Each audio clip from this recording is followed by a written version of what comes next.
Hi everyone. Nice to have you all back again tonight. All right. So as I promised you all earlier, last night, right? So what I'm going to do today will be, we are going through again the September 2018. Okay. I'm not going to go through the slides as yet, all right? Because we are going to go through the September 2018 first, then we'll go back to the slides. So this is the slides that I want you to have a look at, all right? Since we are looking at our September 2018, and before we actually start to write some of the answers, I may not be writing all the answers with you, but at least to show you how you are going to actually answer this particular question. So if you can see that from this particular slides that, okay, when you are reading the requirements, okay, as we went through some last nights, that you remember that we go through the requirements and we break it into pieces. Okay, basically this is what you're supposed to be doing. Okay, as and when you read your requirements, you are supposed to break your requirements into manageable fractions or into pieces. That means into fractions as manageable, so that you'll be able to understand each and every of those particular requirements that you're supposed to be answering. Okay, things that you have to look for are the tasks to be undertaken. Okay, what are tasks? All right, like I mentioned to you last night, tasks is either your preparing of your briefing notes, okay, whether you're supposed to be preparing a report or a summary, okay, and etc. Then you're supposed to be looking for the question verbs, all right? So that means whether you're supposed to be doing the analysis, assessing, all right, discussing, critically evaluate. Okay, these are actually your question verbs, okay, telling you the actions that you're supposed to be doing. And then, okay, you may want to read further on the requirements, looking into what are the possible knowledge areas being tested, right? Basically, okay, if the question is very much, I would say, tailored towards your exhibits, okay, towards the case, perhaps the basic general knowledge on the areas, okay, you need to remember that. And then the next thing that you may want to look at will be the professional marks tested. Okay, how many marks are there and what kind of professional skills that are actually being tested, all right? And then the next thing will be the marks allocated for that particular requirements. And then you will have to look at the possible relevant exhibits for the requirements as well, okay? So you may not be reading the exhibits yet, okay? But as you look through into the overview, like what we did last night, all right? You will have some rough idea on what are the exhibits that you're gonna have after you have actually been reading requirements. What's the purpose of reading requirements? First is that at least you have some rough idea of what to look for when you read your exhibits. All right, because requirements will tell you, okay, which exhibits is actually relevant after you have gone through the requirements. And as you read your exhibits, you must have your requirements in mind, because if you don't have any requirement in mind, then you'll not be able to know what you are looking for. And another thing is that, okay, which I would say that after we have finished doing the September 2018, actually by tomorrow, I'm supposed to be like telling you how you're going to do answer plan. But that might be a little bit too late, but I may show you a little bit on how you're going to do your answer plan tonight as well. All right. So when you read your requirements, all right, you should be ready to do some of your answer plans.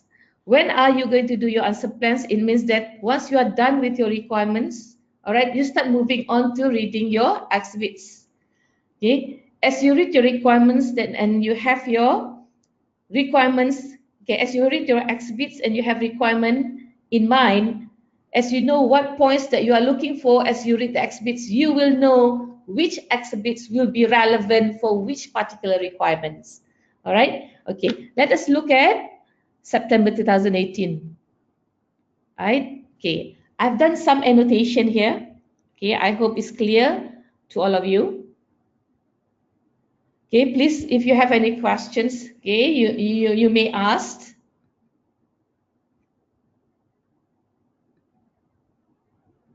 All right. Last night we went through this. Okay, basically what I've done here is that, okay, I made some annotation. Hopefully this will help you in how you are going to read your overview. Okay, like I mentioned to you, we have actually gone through this last night. Okay, these are some of the things that you have already. We discussed last night how Alfia and Betel are the neighboring countries and the difference in terms of their geographical areas. Okay, one flat land, one is actually a large range of mountains.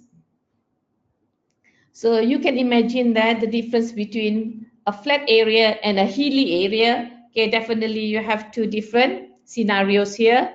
So if you're talking about logically, if you are building a road, definitely it will be easier at a flatter area rather than a hilly area.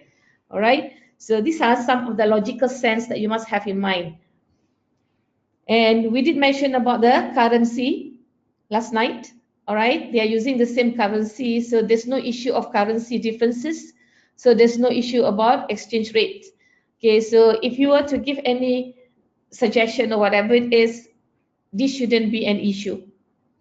And then after that, we talk about the composition of the board of CC, comprises of 50% executive directors, and then you have another 50% of independent non-executive directors. Basically, at least you must have at the back of your head that you have learned about the responsibility of your board of directors. So I've actually put it here, okay, this part here where, okay, the function of board of directors basically is to monitor the chief executive officer, overseeing strategy. So these are some of the knowledge that I have. May be relevant, all right, or may not be relevant, but at least I have an idea on what they do, all right? Because this is what your technical knowledge is all about.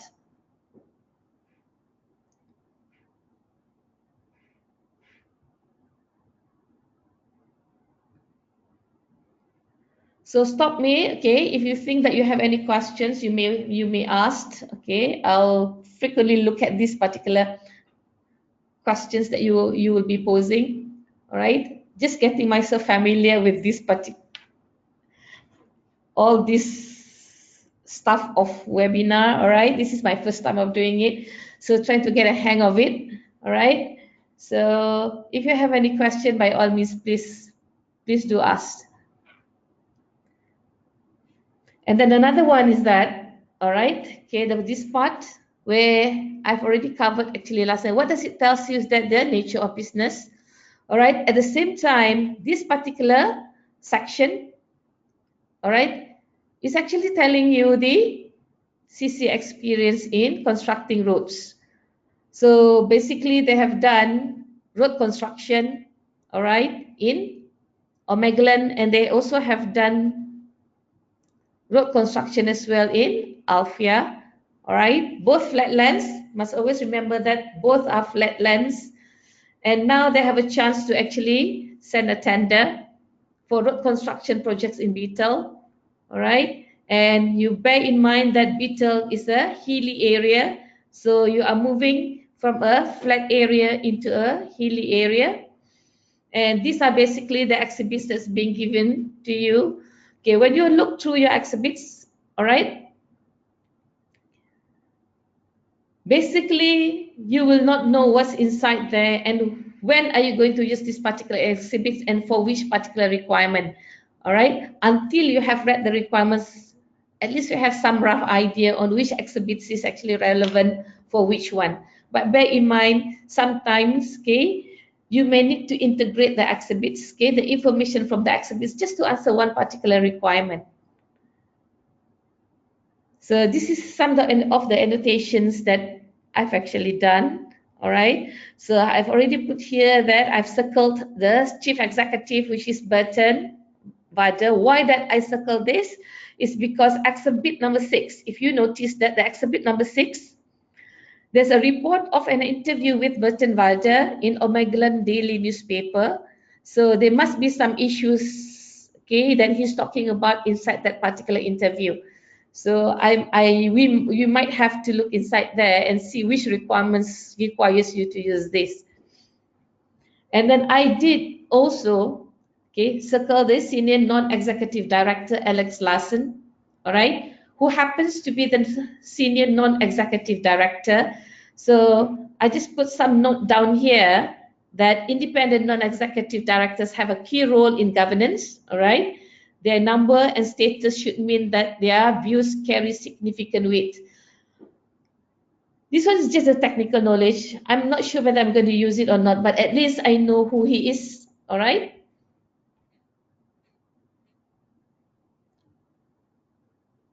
Okay, as we went through last night, this is basically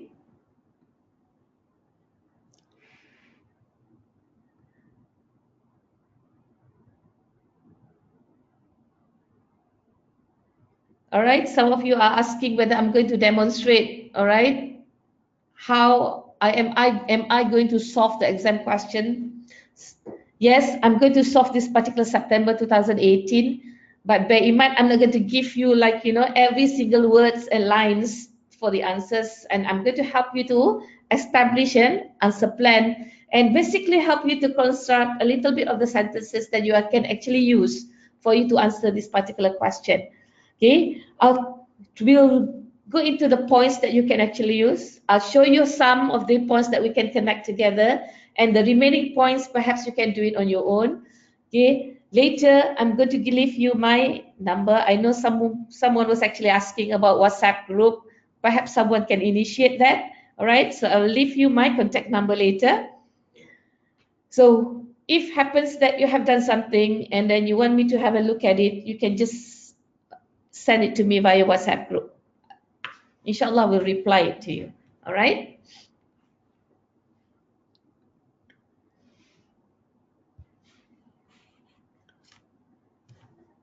So reading the requirements. Remember that just now we're talking about Alex Larson, happens to be non-executive director.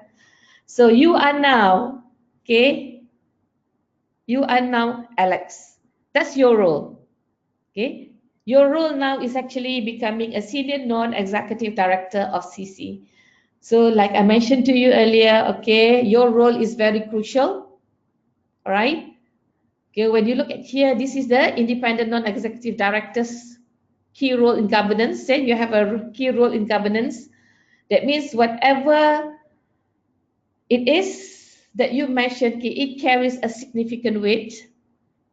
So it is important for you to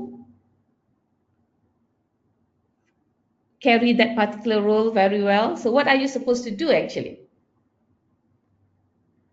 So since CC has been invited to tender the contract, construction of the new road in Beetle, okay, as a preferred partner of Beetle government, CC's finance team has drawn up a financial forecast for the project. However, you have doubts about the contract. You, that means Alex Larson, okay, you as a non-executive director now are actually in doubt, okay, about the contract, and you actually want it to be discussed thoroughly at CC's next board meeting. So you are particularly concerned with CC whether CC will be able to fulfill the criteria stated by Beetle's transport minister. So this particular statements here mentioned about certain criteria by the Beetle's transport minister. So once you know that there are some criteria that you are supposed to be fulfilling here, you need to find out what they are. All right. So there must be some of these particular criteria in the exhibits that you are going to read after this.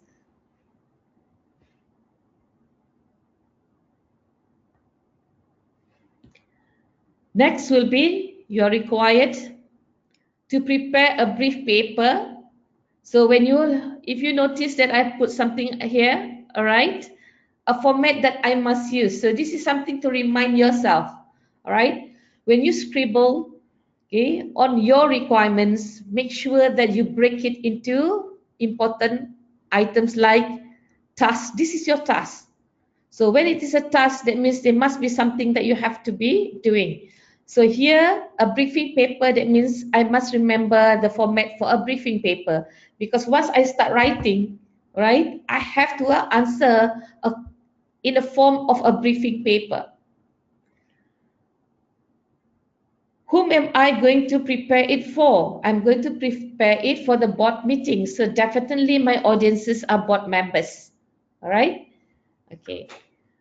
So once you know the format, okay, pay attention to the format, because without using the format, you will lose your professional skills. Okay. You might not be losing all, but you might be losing at least half of it. Okay. Because you will also be evaluated on the analysis skills that is actually demonstrated through your writing. So you'll have maybe part of that, okay, as your professional skills, but when it comes to the task, you will lose marks on that. So you're supposed to be using the verb analysis, all right? Financial, that's one part that you have to do. So I put number 1 there, all right? And non-financial issues, the second one that you have to look for. One is the financial, and the next one is the non-financial issues, which will affect the final decision of whether to accept the contract to build the road in Beetle. Okay, bear in mind, take your time to actually understand and digest this particular requirement, because sometimes students may misinterpret this. Because the first time that I did this particular question with my students, they thought that they are supposed to be analyzing financial and non-financial issues and finally make the decision of whether to accept or not to accept. All right, so that's a different thing. But this question requires you to just analyze the financial issues that may affect your decision. You have not made any decision yet, but it's something that may affect your final decision. All right. So here they're testing you on professional skill marks of analysis skills, where you are required to investigate, you are required to have inquire, you are required to have the consider inside there. All right, so these are the skills that you have to actually demonstrate: investigate, inquire, and consider. So for you to investigate, all right, you need to look into the exhibits. What are the kind of information that are actually relevant for the analysis of the financial and non-financial issues? It may come from exhibit number 1, it may come from exhibit number 2, 3, 4, or 5, or 6. Okay, roughly, okay, in this particular question, this is the final exam questions. They have 6 exhibits. All right, so you wouldn't know yet, but once you get your paper, all right, let's say you get your question paper, okay, the first thing you do is, before you are allowed to start anything, and if let's say you are allowed to flip through, try and have a look, okay, a glance at the heading of each of those particular exhibits, maybe a glance of the requirement before you actually start reading the overview. Go through your requirement and reading the exhibits. At least you have a feel of what's actually being tested. All right, and like I mentioned to you, it's 18 marks here. So this question asks you to analyze 2 things: financial and non-financial issues that may affect your final decision. All right, so roughly, I'm not saying that it will be divided into 9, but again, okay, roughly it's about 9 for each, like 9 marks for financial and another 9 marks for non-financial issues. All right, but remember, each of these, okay, you require some points that you have to look for in your exhibits. So if you are asking me how many points,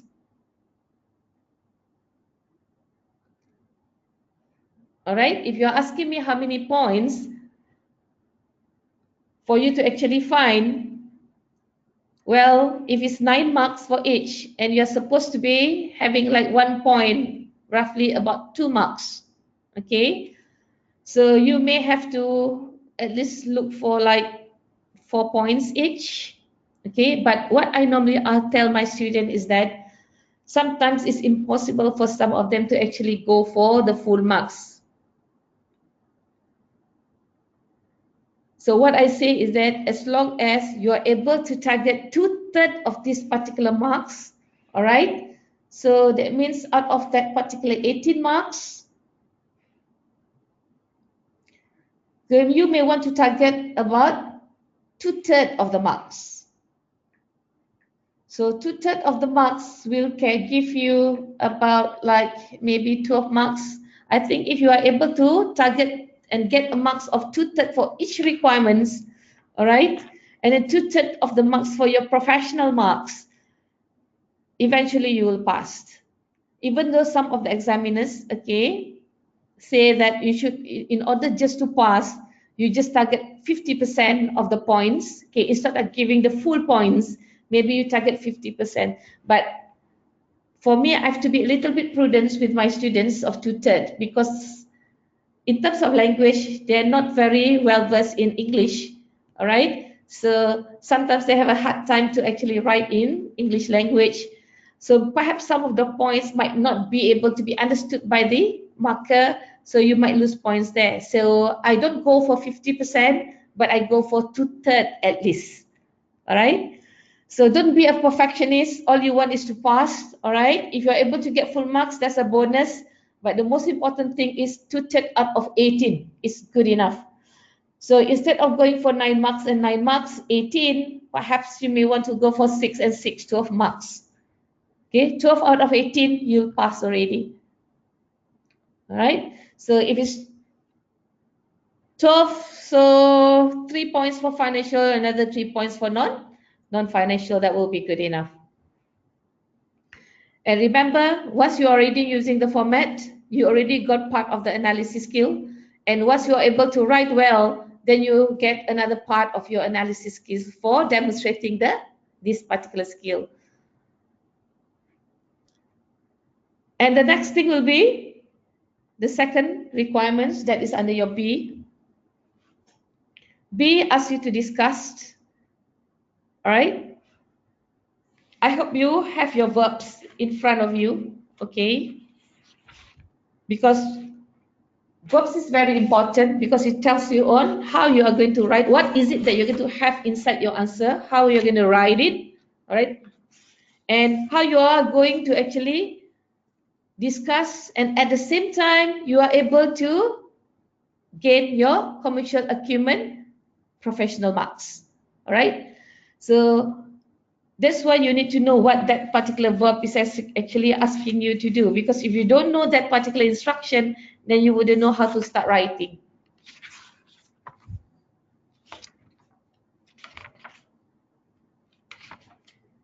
Any questions so far? Are you all right?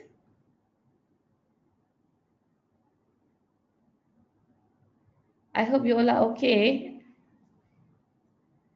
Okay, just ask me any question if you feel that you are still not sure of anything. Okay. So the next part here be, what is it that this particular requirement asks you to do? Okay, they ask you to discuss, all right, difficulties CC may face.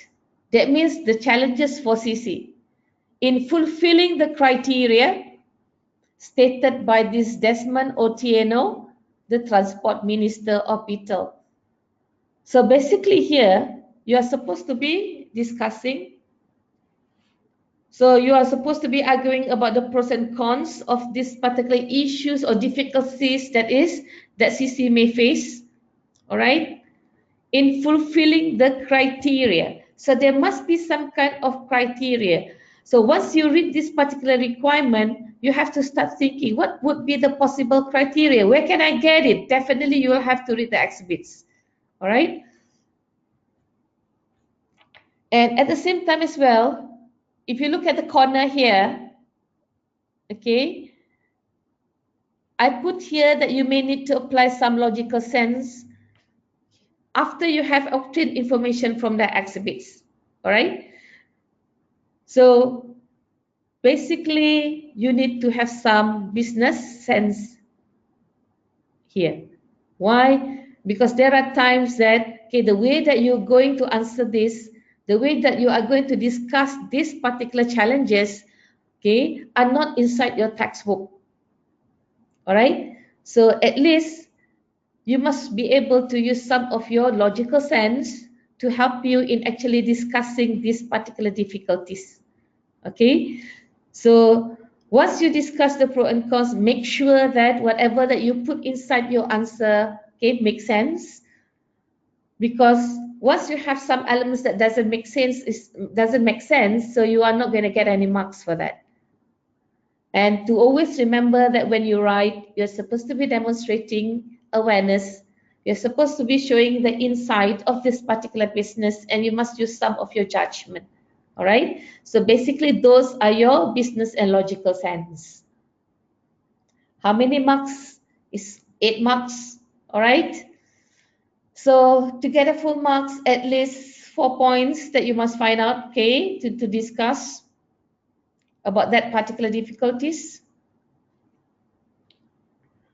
So if you're saying, if my students, I'll ask them to go for tutored, all right? So tutored is roughly about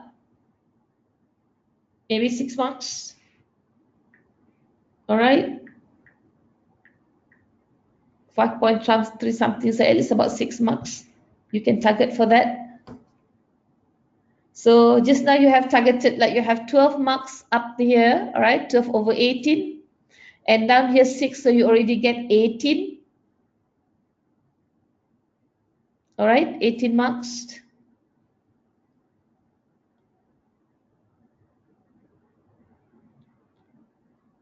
So 18 marks, maybe you get 3 marks for your professional marks up here. All right, and then maybe 1 mark for your commercial equipment. So you have already 4 marks there. So you have 12 marks plus another 6 marks. Okay, that's 18. 18 plus another like 4 marks. You have like 22. 22 over 32. You already passed this particular requirements. So if you are able to maintain throughout this particular question, okay, 2/3 of the marks you will pass.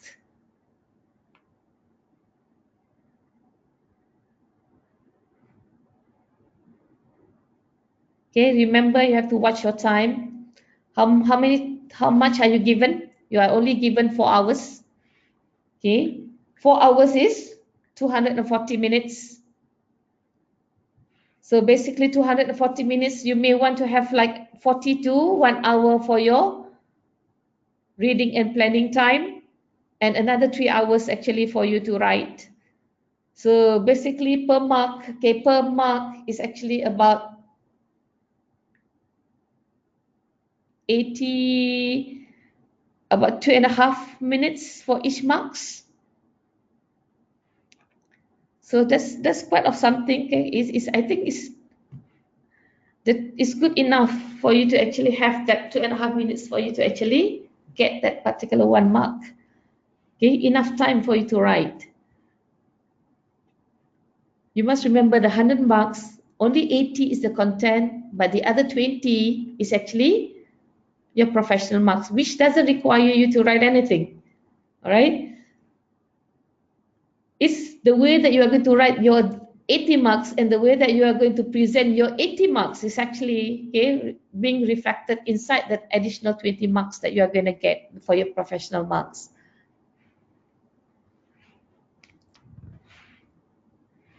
So let's have a look at number 2. CC has been awarded. Okay. If you notice that the first requirement they were about to actually, they have not received that particular tendering, the contract yet. They are about to go for the tendering process, right? And then in question number 2, then they are being awarded that particular contract, right? So this is actually the whole picture of what is going on in your workplace. So who are you now in this particular requirement number 2? So they gave you the date that now is January 20x2, and planning for the project has started. Okay.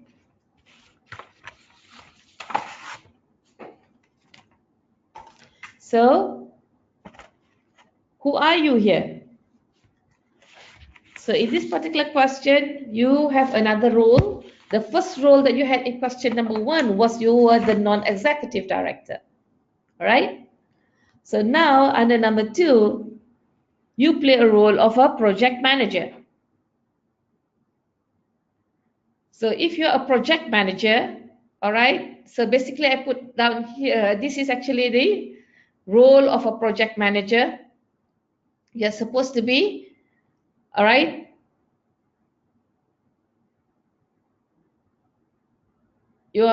normally you will have like, you are overseeing work, okay, in many functional areas, facilitate rather than supervise your team. So basically this is your role, okay. So as a project manager, definitely you come from a wide ranging backgrounds and have experience levels. Doesn't mean that, okay, you don't have an accounting background, you are not a project manager, all right? And basically, if you're talking about SBL here, definitely, okay, you are now taking ACCA, so chances of you becoming a project manager is very high as well, okay, depending on where you work. So right now, you are working here in CC, a construction firm. So you are given that chance to be the project manager. So once you have already here, it says that you have been appointed, because why? Original project manager left like 1 month ago. And then in this particular project, there's a junior member of the team, which is called as Oliver. All right. He is the one who have been drafting the project initiation document during the time when no one was acting as a project manager. Okay, that means before you were appointed, okay, when this particular original project manager left, okay, like 1 month ago, so Oliver actually was there, and there's no new project manager at that time. Okay, so he actually was the one who drafted the project initiation document, and he has prepared it for you to actually review, because that's your role, right? Because you're supposed to be overseeing the work, okay, in many functional areas. So basically, this is one of the areas that you are supposed to be overseeing. So you are reviewing now, okay, the outline content of the project initiation document and a summary of the section in it. That means some section inside the PID, okay, on the operational issues affecting the project. All right. Bear in mind,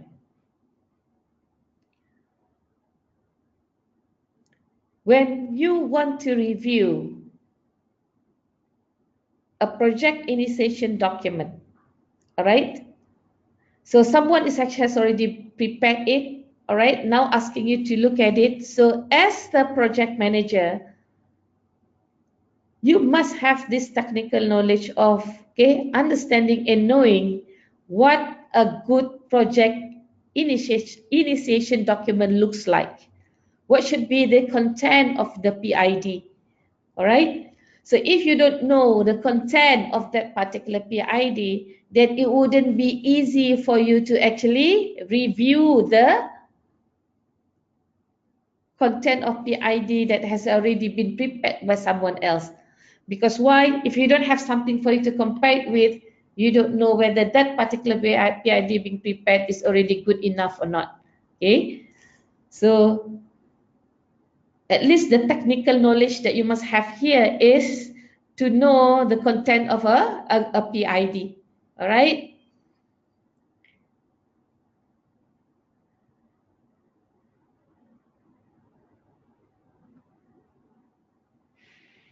Okay. Let me just stop for a while to see what other question being posed. All right. Some of your friends were saying that, is there any specific model to use to answer this part? No. You don't need a specific model to answer it. All right. Okay. There are times that model can help you. All right. There are times that model can't help you to answer. Don't get yourself restricted to models, because sometimes you are able to use your logical sense to actually answer the question and still gain a lot of marks. Okay, don't get yourself tied up with the model.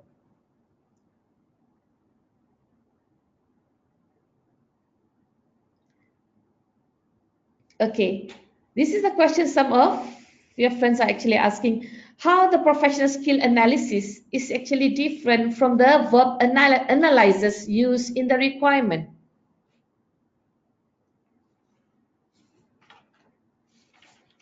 Okay.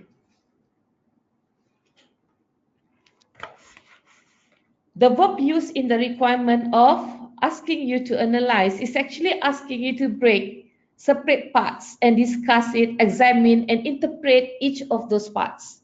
All right.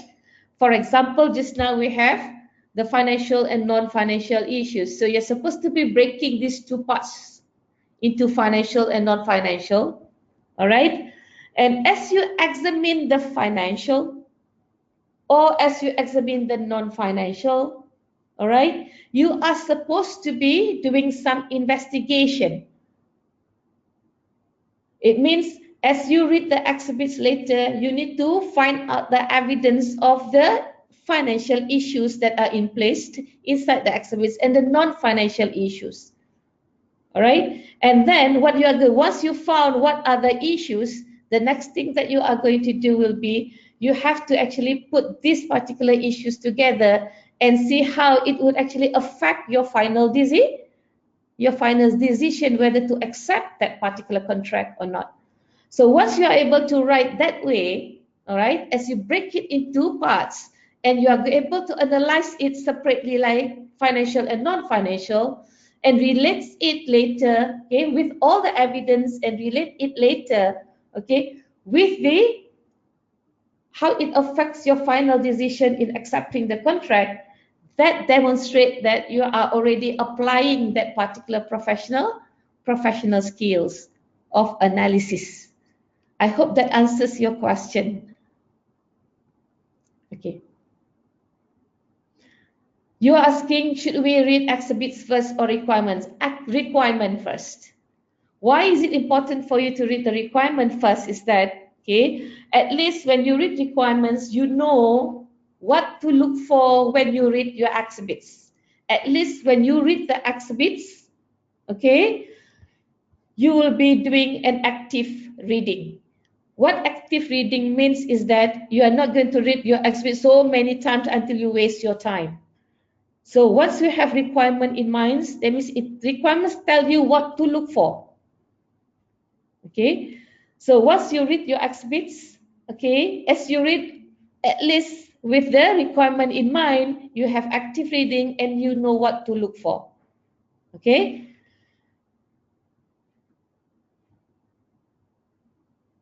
Okay, can you please tell me the format of a memo? Okay, the format of a memo, I think I've covered it yesterday, last night.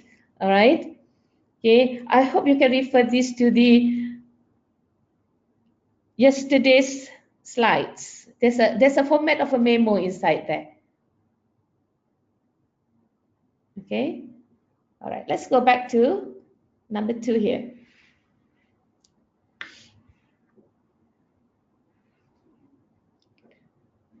Okay, bear in mind, all right, this particular question, okay, asking you to use a memo.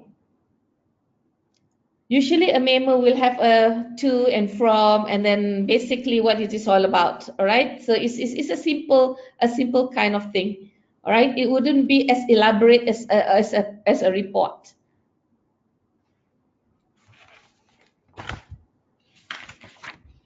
So if you are able to look at your slide yesterday, all right,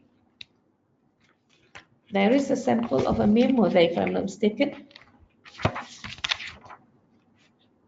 Yeah, you have it at slide 25. Okay, so you have to, from, date and subject, and you refer the recipient as you. Okay, and make sure you have paragraph headers, and definitely you finish with some conclusions. So basically that's how your memo looks like. All right. So in this particular case, you are asked to critically evaluate. So what is critically evaluate means? What does it mean?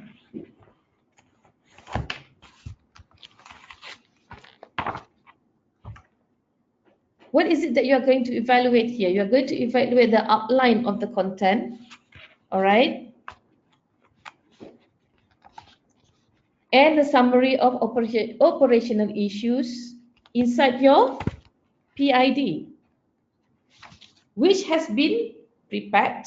Who prepared it? It was your whom? Junior member just now. That means you are going to write this particular memo to your junior staff. So you are going to refer to him as you.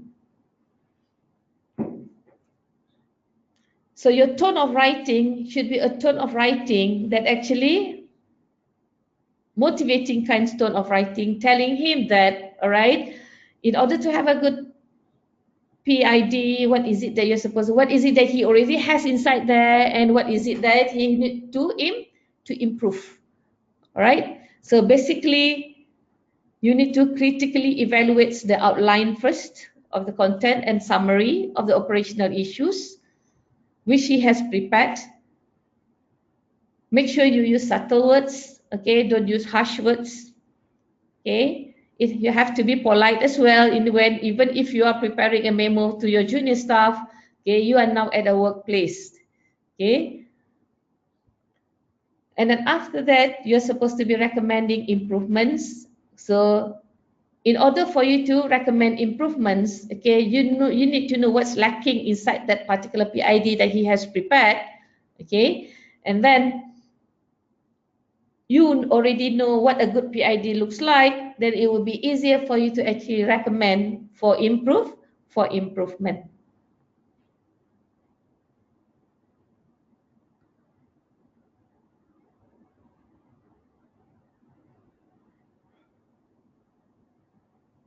Okay, there are some questions here. Do we get marks without linking the models? Yes, you don't need models. All right, like I mentioned to you, you don't need model. All right. Okay, thanks. I missed yesterday lecture. How can I get recorded video? I think this one you can ask the ACCA for it. All right.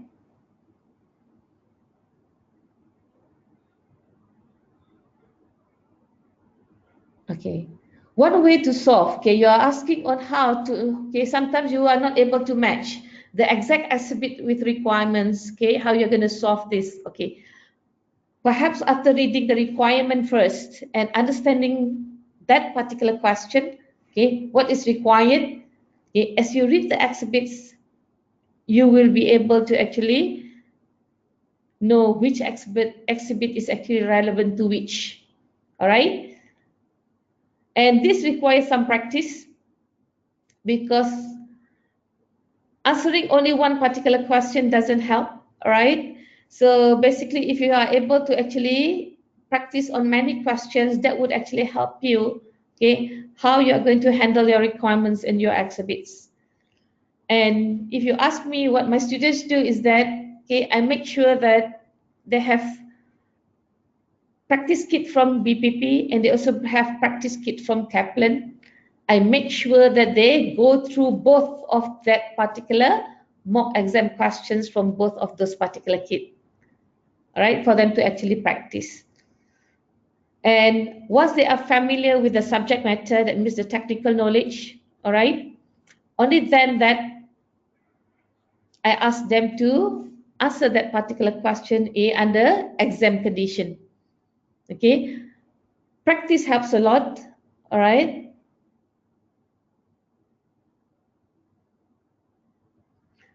Always questions related to exhibits. When do we have to use models? Okay, you don't need to use model actually, all right. But if you think that model can help you to answer the question better, okay, it helps you to structure your answer better, by all means use it. The reason why sometimes, okay, this is the experience more from my students, say he said that I think he admits that sometimes models just doesn't help, all right? And especially in the December 2018 exam, none of them actually use model because it says that not even a single model actually helped them to answer the questions. So they have to use a lot of their logical sense to actually structure the answer. If you're able to actually relate some of those particular activities in your real life activities, what would you do? If in real life that you would do it that way, so basically in that particular organization, they would do the same. Because decision making is something that you do every day, all right? And comparing things are something that you do every day. So if you're able to actually link a little bit of your logical sense in some of the questions, it would help you a lot. Last December exam, none of them use models to answer the question, because they said that the moment that they started to use model, it restricts them in answering the question. Why? Because some models, okay, requires only certain points to be included and doesn't include other issues. All right. So because of that, they have already found in the exhibits that there are many things that they can actually write down to answer that question. So at the end, they forget about the models. All right. Yeah, telling both positive and negative. This is discussed. All right. Some of you are facing sound problem. Can you hear me clearly?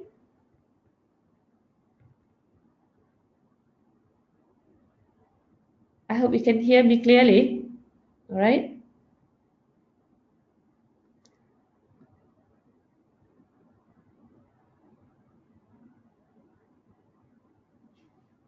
Some of you are asking, what's the difference between evaluate and critically evaluate? What do you do when you evaluate?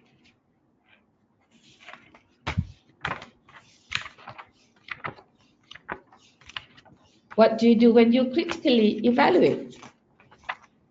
Critically evaluate is where, all right,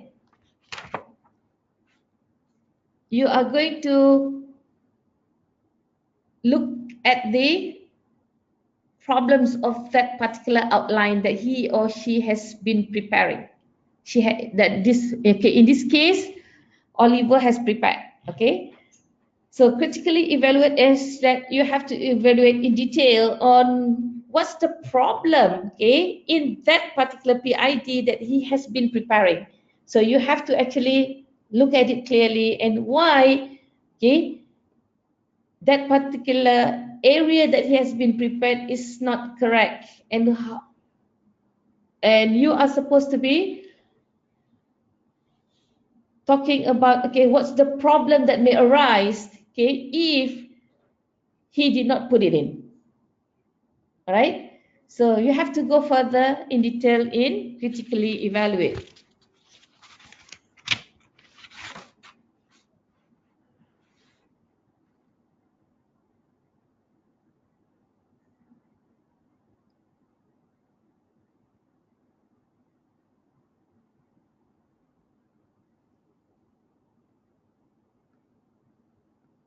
Okay, right. Do we only write negative points in critically evaluate? Basically, yes. More of a negative points rather than the good points. Because why? You are supposed to be making sure that PID that has already been prepared is a good PID. So you can't just simply saying that, oh, this is wrong and you're not supposed to be doing this, but you need to actually say it in a positively, in a way that, yes, okay, this particular PID is not giving you whatever that you need for what purpose. So you need to actually look on the negative points of it. All right.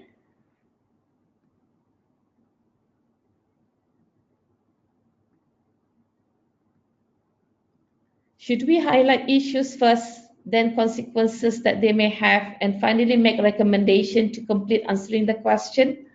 So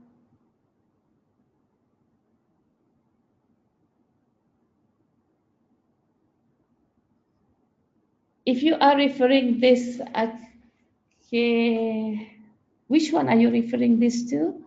Because basically, all right, when you answer a question, definitely you need to know the issues that you are addressing, all right? And then yes, you need to know, to tell them the impact of not having that particular good PID, all right? And of course, later, you are supposed to be giving some recommendation. Definitely, you have to highlight the issues first. What is it? What is it that's not right about the PID that has been prepared? All right? And the potential consequences means the potential impact. Definitely, that's what you should actually have inside your write-up. And then after that will be making some recommendations. Yeah, you are right. Correct.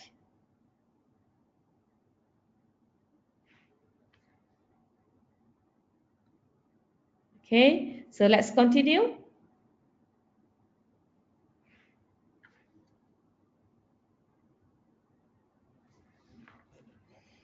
The third part. Okay, it's already July 2000 and X2, 3 months after CC began construction. So now, okay, if you were to see the chronology of this particular task or this particular questions or case, is that, okay, starting from tendering, and then after that, they are being offered that particular contract, and now they are already starting the contract. Okay. So what are the possible issues when they start to have this particular contract, when they begin the construction? So you are now holding another role, a different role compared to the other two requirements. Okay, so you are now a consultant PETSing employed by CC's board. What happened in this particular scenario that you have left the emergency meeting regarding the incident at the construction site and are responding to the request by CC's chairman, Imina Budia, at the end of the meeting. So basically, there's an emergency meeting, all right? So if there's emergency meeting, if you notice just now in the, okay, when you read the overview, there's a minute or there's a interview with the chairman, right? If you notice this. And there's also a transcript of emergency meeting, which you might refer to, okay, for the exhibits number 5. So this might be the one that you might want to look at after this. But remember, when you read the exhibits, doesn't mean that one exhibit is for one requirement.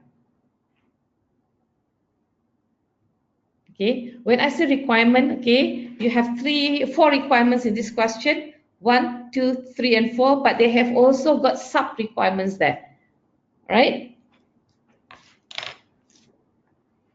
It's like in this case, you have 3 subs, A, B, and C.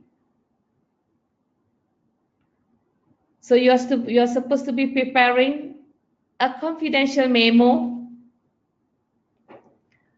So what's the difference between the ordinary memo and confidential memo? Perhaps just what you need to do is just put the confidential memo to whom. All right. Here is for Imina, okay, the chairman of CC. All right, that's your audience. Preparing confidential memo is your task, which discusses, okay, discusses here is your verb, okay. The article, that's one thing, the issues that you have to look at, and the reputational concerns raised at the meeting. So definitely you have to find out inside that particular exhibit, what is it that was raised in that particular meeting. And another skill that I do think that most of you need to actually acquire slowly is that to interpret the interpretive skills. How you interpret, right, sentences. How you are able to read actually between the lines. Okay, when you read paragraphs, when you read all these sentences, what is it that you can get out of it? All right. So these are the additional skills of, because sometimes when you look at financial statements, you look at the figures, you know what to do with it. Okay, you can understand what it means. But sometimes when you look at the your evidence are all in the form of words. Sometimes you don't know which one actually is important.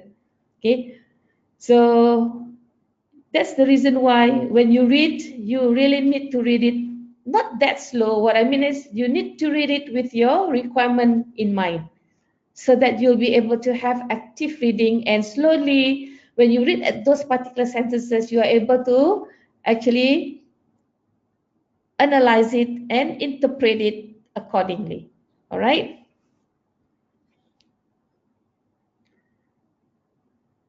So what is it that you are asked to do here under number 3? So task, confidential memo, discusses article reputational concerns, basically 10 marks, 5, 5. All right. Remember, this is actually testing you on skepticism skill. All right. So the way that you're going to write when you discuss the pro and cons, okay, when you discuss, you must have like a little bit of pro and cons, right? Arguments that you must have, or the debate is argue about the pros and the cons of an issue. You're supposed to examining it in detail using arguments in favor or against. But now, okay, when you start writing, you need to write about any conflicts, and you're able to compare and you're able to contrast. So since they're testing you on your skepticism skills, so the way that you are going to discuss, you must embed the element of skepticism in your write-up. All right? Elements of probing, elements of questioning, and elements of challenging. All right? What it means here that you might want to use words like only if, what if this happens, all right? Or however, only if that they have done this. Okay, these are some of the words that people normally use to reflect the skepticism skill. Or sometimes it's not clearly that they are using if or however, but you may say that, oh, previously that they have already have experience, but those experience are not actually helping them out, okay, in their current project. So that shows that there's element of skepticism, because why? You are trying to challenge that they have experience, but their experience is actually not going to help them, right?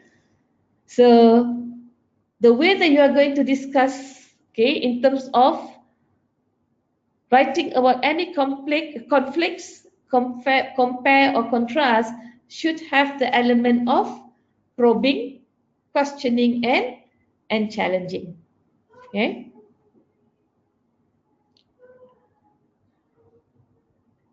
Under B, another one will be the summary. Okay. This is your audience, and to your board is actually your audience. Okay. A summary for CC's board to review, assessing the control weaknesses discussed at the emergency meeting. So just now, this is we are talking about exhibit number 5. So you might want to read further or in detail about this. All right. So here they ask you to assess on the control weaknesses. What is it that is weak there inside the control mechanism of this particular CCs? Okay. And you're supposed to be stating for each control its consequences. This is the second part that you have to write. First, you have to assess the weaknesses. Second, you have to state the consequences for each control weaknesses. And the third one will be recommendation for improvements. So that means to answer B, okay, to completely answer B, you must make sure that you answer these 3 parts. 1, that's why I put number 1 there. And after that, I put number 2 there, that means, and then number 3. So the way that you're going to break down your answer is that you're going to be assessing first the control weaknesses that has been discussed in that particular meeting. All right. And then the next thing is that you're supposed to be stating the consequences. All right. You can do it together. All right. After you have assessed and straight away you mention about the consequences, it should be okay if you do it that way. And after that, you may want to recommend the improvement. Okay. So 1 point, okay, one control weakness, okay. Let's say if you have found one control weakness, you have assessed it, and then you state what's the consequences and you suggest improvement. And then for the next heading, you talk about another control weaknesses, okay, and then you state the consequence and you put the recommendation. All right. So in order for you to do that, you must show the evaluation skills where you assessed, all right, and then you are trying to estimate, and then you are going to appraise, all right. Okay. This when you write all this particular when you answer all these particular parts, all right, as you write your sentence, the sentence should actually be reflecting the skill of assessment, estimating, and appraise. All right. Basically, when you answer it, you're actually demonstrating all these particular three assessments. Because why? It says here that demonstrating evaluation skills by basing explanations of significant control weaknesses. That means when you talk about these control weaknesses, okay, you need to be able to explain it significantly, okay. And then you are supposed to be together with the impact, all right, and then recommending the appropriate improvements. The moment that you are able to show this, you are actually considered as fulfilling this particular professional skills.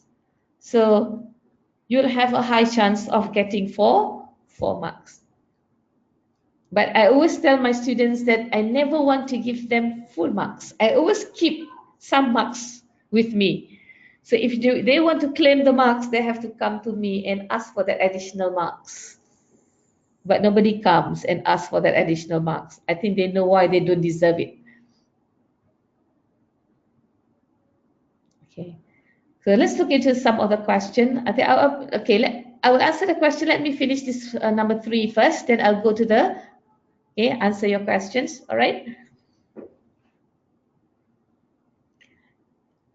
And then for this particular part, another task. Oh, that must be hectic for all of you, I would say. Okay, another task. Okay, a briefing paper for whom this is next board meeting as well. All right, advising the board of the advantages for CC of establishing a separate risk committee. Okay, what's good of having a separate risk committee? So you're supposed to be advising this particular board of directors on the advantages of having the separate risk committee. Okay, so from here you can see that, okay, why are they looking into establishing a separate risk committee?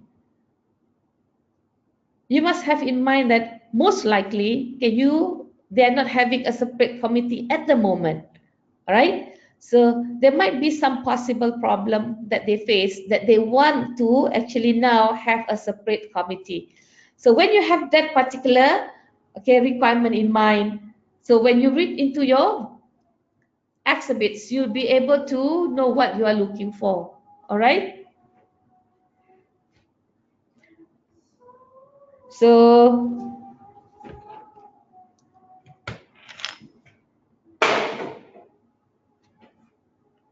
So what next is that, okay, you are supposed to be actually demonstrating commercial acumen skills, okay, in identifying benefits that would be relevant to CC in establishing a separate committee. So once you are able to show this, all right, you are actually demonstrating professional skills. All right. So what it means is that just answer the question. Tell them what are the advantages and why. So the basic of worst case scenario, the basic of answering this particular question is that, okay, in your SBL, because since this is a case study usually answers what, why, and how, or what, how, and why. So basically, these are the three things. So if you are able to write, okay, let's say you can think of what to do. Okay, if you are able to write what are the issues, why it, okay, what are the impacts and why it is impacting them that way and how to solve it.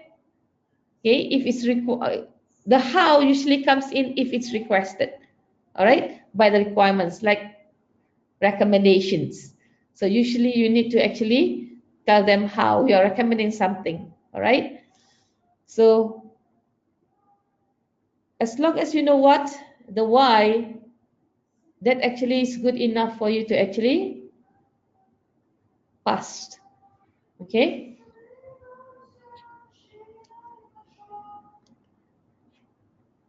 All right, let's see what we have.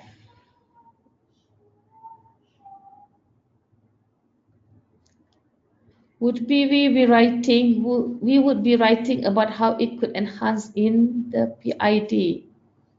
So you're talking about the questions on the PID just now, all right?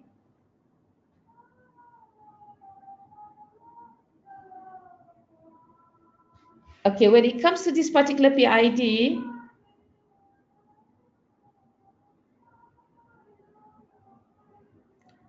all right, let's go back to this particular question just now. Okay.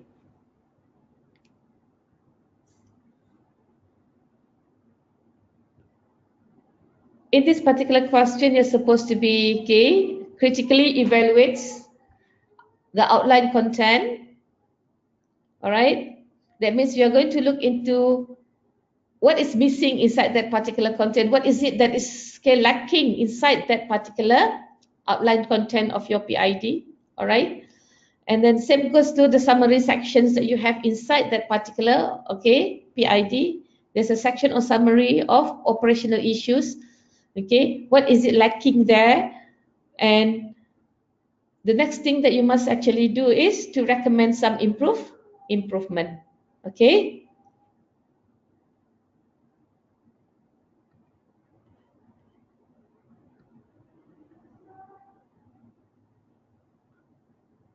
What does it mean by skepticism? I think, like I mentioned to you, all right, you don't take things on the surface.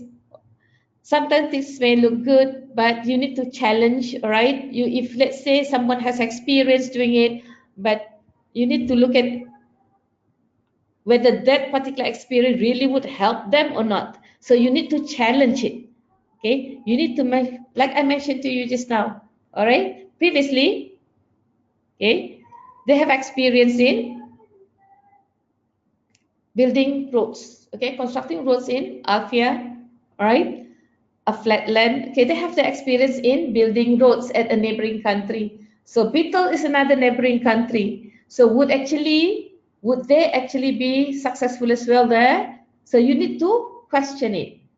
Even if they have experience in Alfia, doesn't mean that they would actually be able to build roads in Beetle, for example. All right. So you are questioning the experience of CC.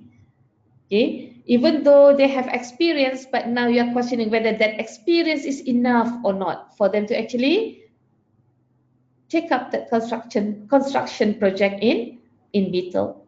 All right. So that's the element of skepticism. Do we focus only on strategic issues or operational ones could also be included? So if you are talking about this particular PID just now, okay, they have a summary of operational issues. So yes, if it's a summary of operational issues, so you are just focusing on operational issues for that particular summary only. All right.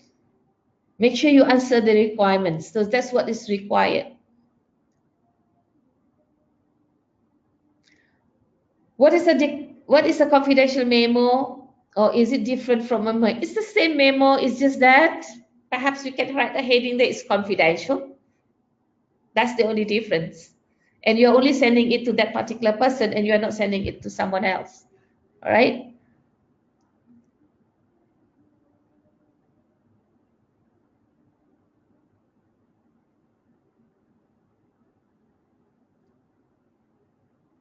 If you read the exhibits, okay, you read exhibits after you remember what the requirements are. Don't think about the professional skills yet.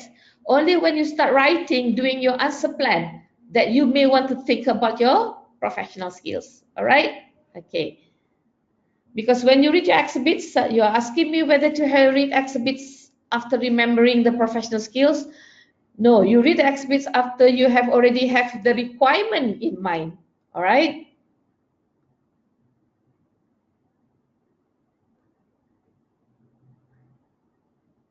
So some of you are actually asking for WhatsApp group number. Who is actually created? I'll be giving you my number, okay, later. So what you need to do is that, okay, if you WhatsApp me and then please introduce yourself that you get my number from this particular webinar, then I will create the group for you, for all of you, and perhaps from there we can actually discuss, or anything that you want me to look at, you can actually submit it there later. Okay? Not yet, no WhatsApp link yet.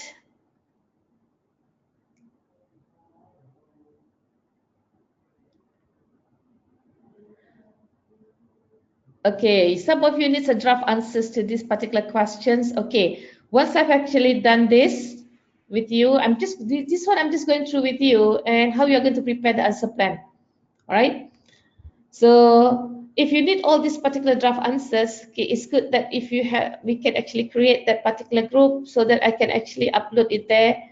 Okay, I'm not good in all these technologies, and I'm trying my best to be, making full use of it. Okay, whatever that I know. But at the same time now, I'm learning how to use the Padlet so that I am able to actually share with you.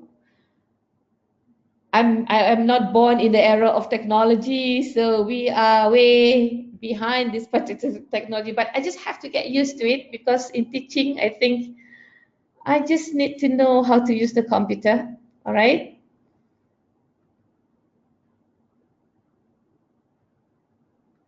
Separate risk, do we already have a risk committee or are we to set up the risk committee for that specific project? Okay.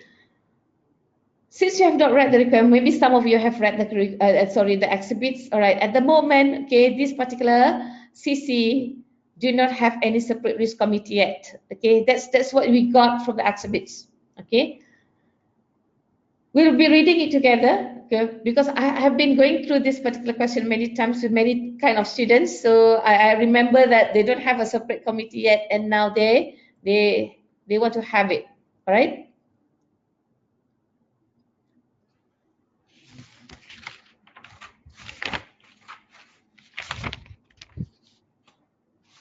Okay, I hope you can refer to. I don't know whether I've given you the format for a summary. A summary is just a very simple format. Maybe you can have, you only think that you have the heading of a summary of something, and then you have your headings of those that you want to actually discuss inside your summary. That's all. All right.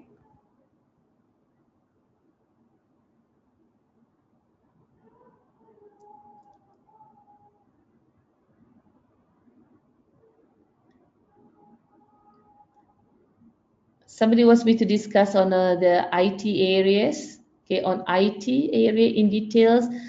I think if we have our group, then perhaps we can actually discuss further on this particular IT. All right. I'll treat you just like my students here. Each of groups of my students, I have my WhatsApp group. Perhaps this is our webinar WhatsApp group. All right. Okay. Let me just put down here. All right. I'll write my number here. So if you are able to see it, I think you will. Oops. You see, that's what I meant. Okay, this old lady is trying to get used to the technology. All right, so bear with me. This is my number 6019, right? 2769902.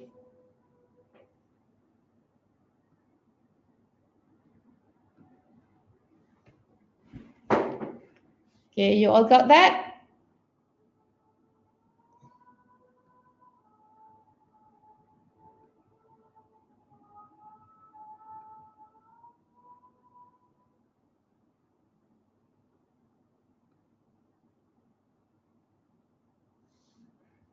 You all need a break. Somebody is already requesting for a 5 minutes break.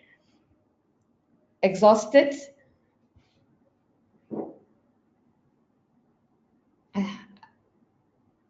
I can understand that, okay, going through this particular question, okay, is actually very tiring. All right. You all got my number, right? Okay. So let's just go through the last one. Okay. Let us just finish off the last one, then we talk. Okay, maybe a short break, then we'll continue. All right. So I'll be talking about something else. It's not totally a break, I would say.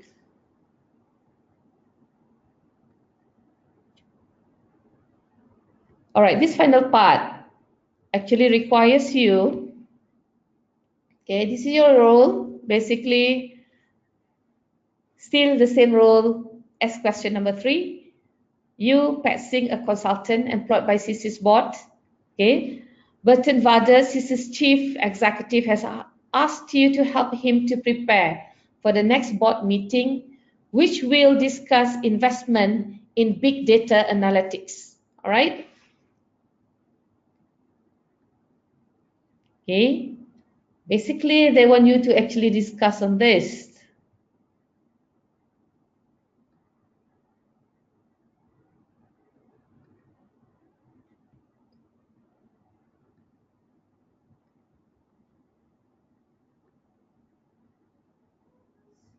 Okay. And offering.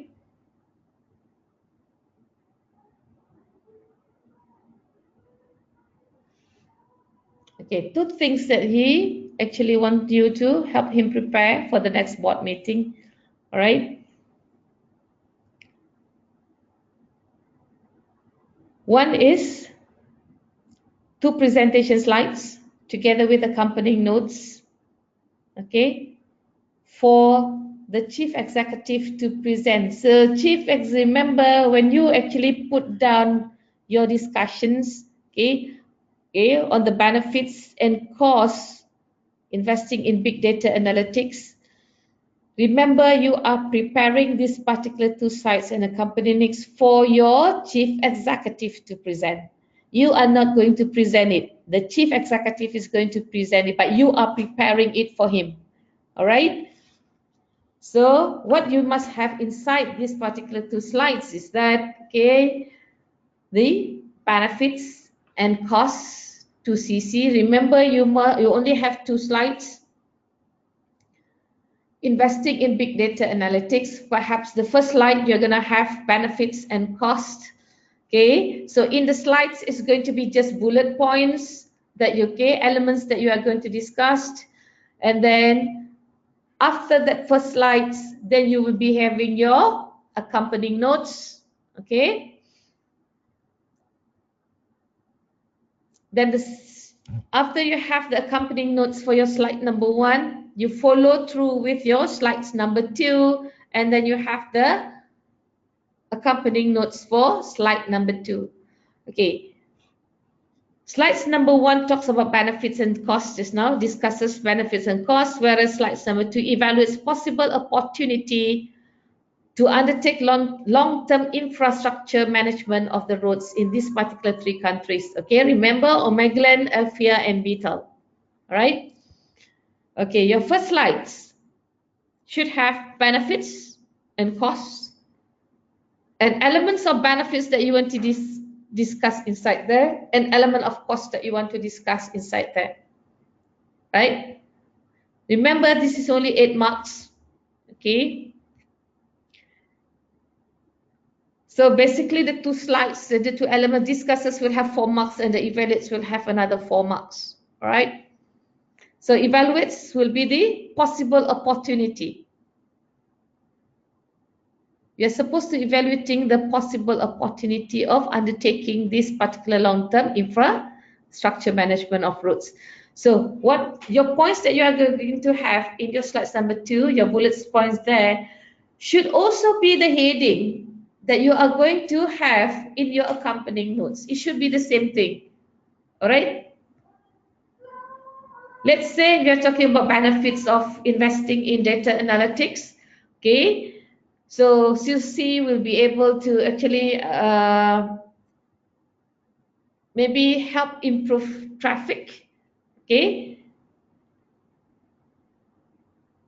in Omegaland or whatever, or in the country. All right, let's say, okay, you're talking about one of the benefits of investing in big data analytics is it helps CC to manage the traffic.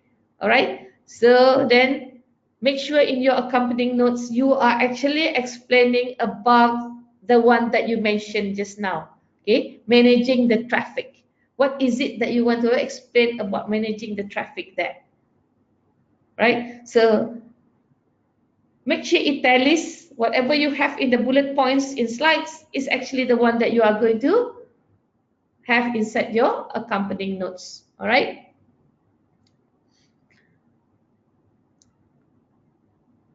Usually, if it's a slides, okay, you prepare something like a box and then you have bullet points. But if you don't do it that way, what you can do is that you can have slide number 1, what is it there, and then accompanying notes, and then slide number 2, accompanying notes. Because remember, the moment that you did not show that you are having a slide there, you are going to lose the total 2 marks of your professional skills. Okay. You have to be very careful because sometimes they ask you to prepare 2 presentation slides. That means you must have slides. Sometimes they ask you to prepare information for the slides. So you don't have to prepare the slides. All right. So read it carefully. So this one is testing you on communication skills, but so far they have been testing, okay, when it comes to communication skills, okay, it means that you inform, persuade, and clarify. That means when you explain, it has to be clear, all right? When you have to evaluate and discuss, it has to be very clear in terms of discussing about the benefit and cost and evaluating the possible opportunities, all right? So you mustn't make people ask you when you actually discuss about it, and you cannot make people ask you, so what? Okay, if you have write something, if it's not clear, people will ask, why? So what? Okay, so make sure that when you write, nobody actually questions you. When nobody questions you, it means that what you have written is already clear. All right, okay. So let's go back to questions.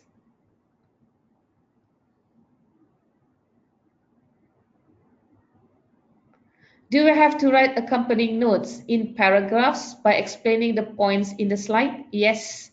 Okay, it has to be in paragraph. This way it's called as accompanying notes, but make sure the heading for your paragraph is actually the bullet points that you have inside your slides.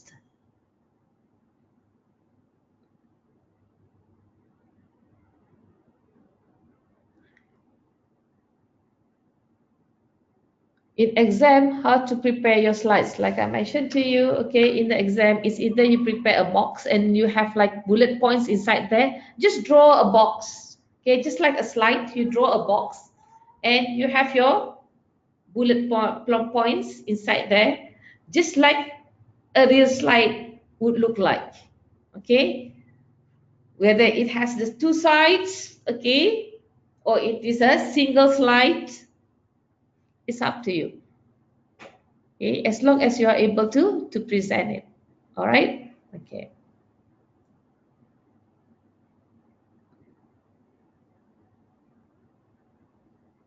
Slide should be simple, all right, not wordy, because the explanation for that points will be in the accompanying notes, all right.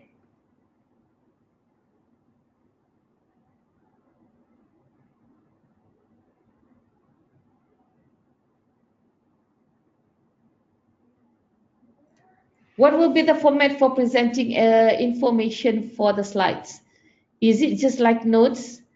Okay, information for the slides, okay, it's just like preparing your slide. You have bullet points and then you have, like, you know, accompanying notes after that.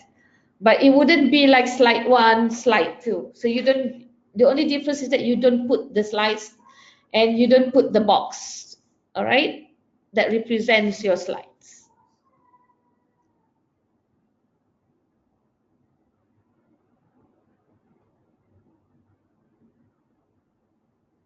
How to assess opportunities?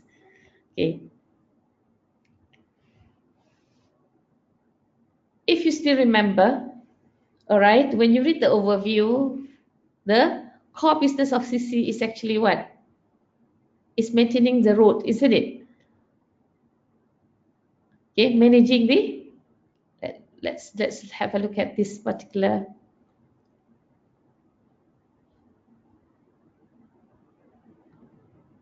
Okay. Oh dear, what happened here? Okay. So if you look at this particular paragraph here, all right,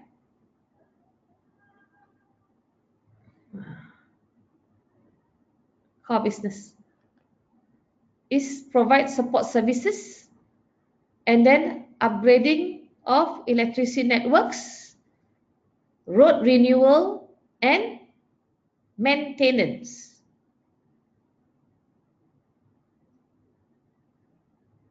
So basically they provide all this support service. So the chances of moving into, okay, helping these particular countries, okay, to actually offer them a long-term infrastructure management for the roads will be some kind of an opportunity. Okay?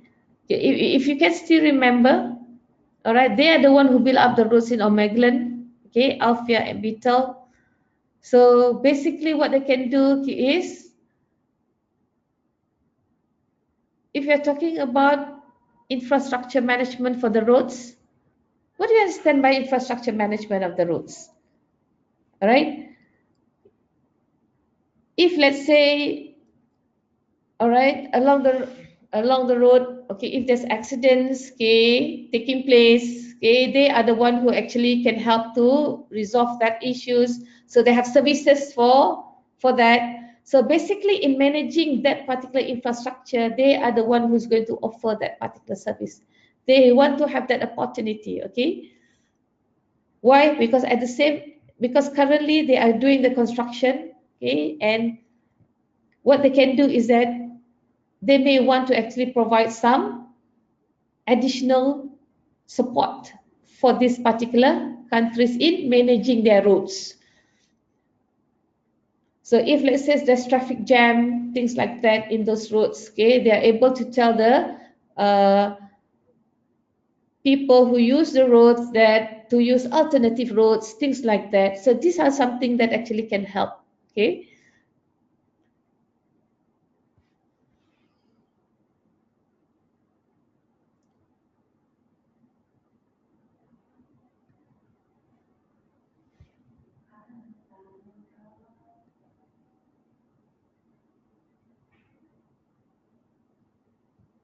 Could you show, okay, I will show you after this, okay, how to prepare a slide.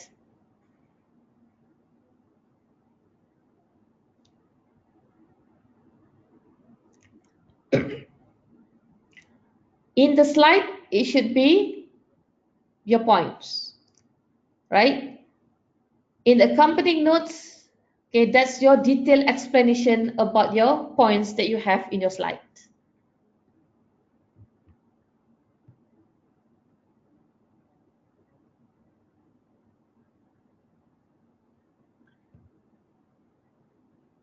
Yes, notes for the each slides, okay? should go after the slide without box. Written in the form of paragraphs would be acceptable? Yes. Okay.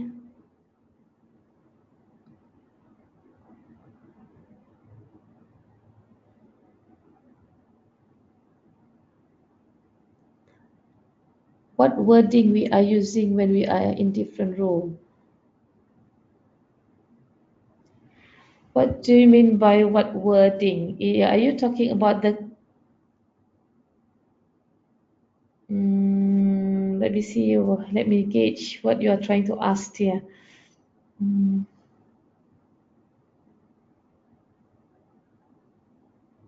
Can you rephrase that particular question, please? All right. Okay.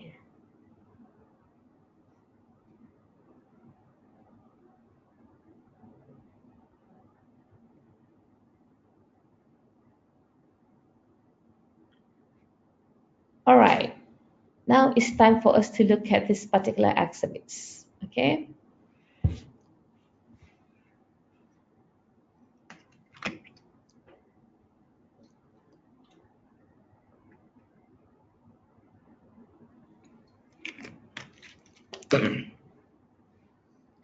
Okay, Chief Executive Statement. This is your exhibit number 1. Okay. You already have your requirements in mind, all right? I don't know whether in the exam that you're able to tell. I always ask my students, okay, let's say in the question, if you're able to tear off the case requirements, all right, after you have written, as you read the exhibits, you are going to refer to those particular requirements so that you'll be able to see what are the points that you require to put inside the requirements, okay?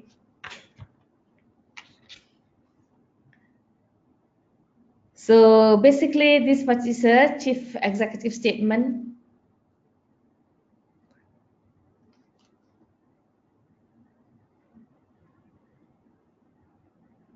Says here that the results have shown increased profitability and stronger cash flow. So what does that tell you? Perhaps previously, all right, the profitability was not as good and now it's getting better. Okay, that's why he's saying that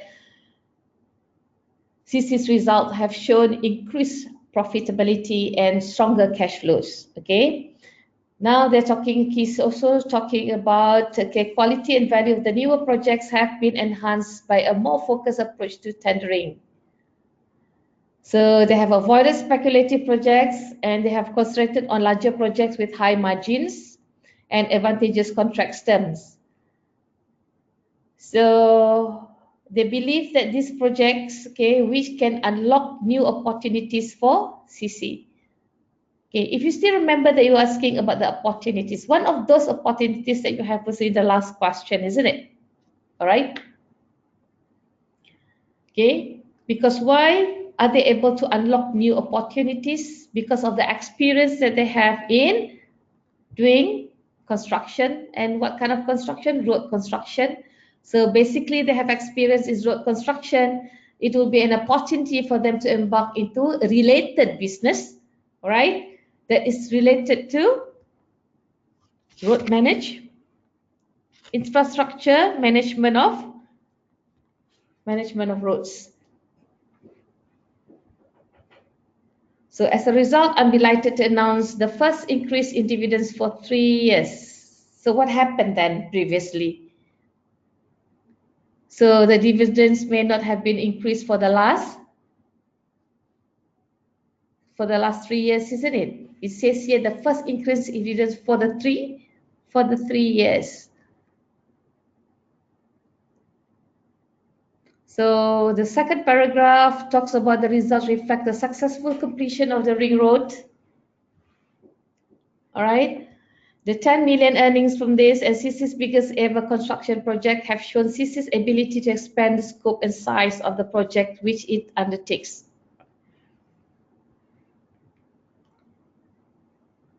So here they're telling that they are now capable. They has the okay to expand the scope and size of the project. So that means getting bigger construction projects wouldn't be a problem for them. That's how this particular chairman is looking at it.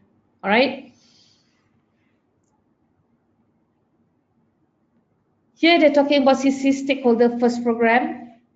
Okay, enhance their relationship with their key stakeholder. Has also delivered benefits. And then after that, they're talking about, okay, they're looking forward for prospect building of their strong relationship with government of Omaglan. And then they continue to engage with communities affected by their work. Okay. So why do you think that there are communities affected by their work? Remember, if you build up a road, that means you need space. Okay, you need areas. Sometimes those areas are housing areas, people stay there, and you have to actually move them from there. All right. So that's what construction is all about. All right. So there are people who will be affected by people who lives around those particular area. Okay, sometimes they have to move. Okay, just because that, okay, the government wants to build up roads there. Okay, so that's why here they are saying that they continue to get engaged with the people who are affected by them. They are mindful, okay, they are mindful of the economic benefits which improve infrastructure will bring. All right, and also want to address concerns about adverse impacts on the environment. Okay, they know that they are actually leaving some environmental footprint here, because once you start, felling off the trees, try to build all the roads, definitely you will be affecting the environment. Okay.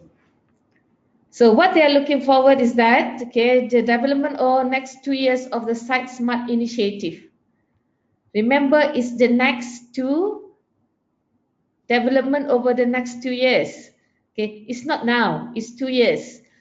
Okay, this particular Site Smart is actually an initiative that they have taken to improve their project management in all aspects, so that there'll be, okay, it result in more effective deployment of business resources. It means that, okay, you are able to use your resources effectively and efficiently, all right, reducing wasted time.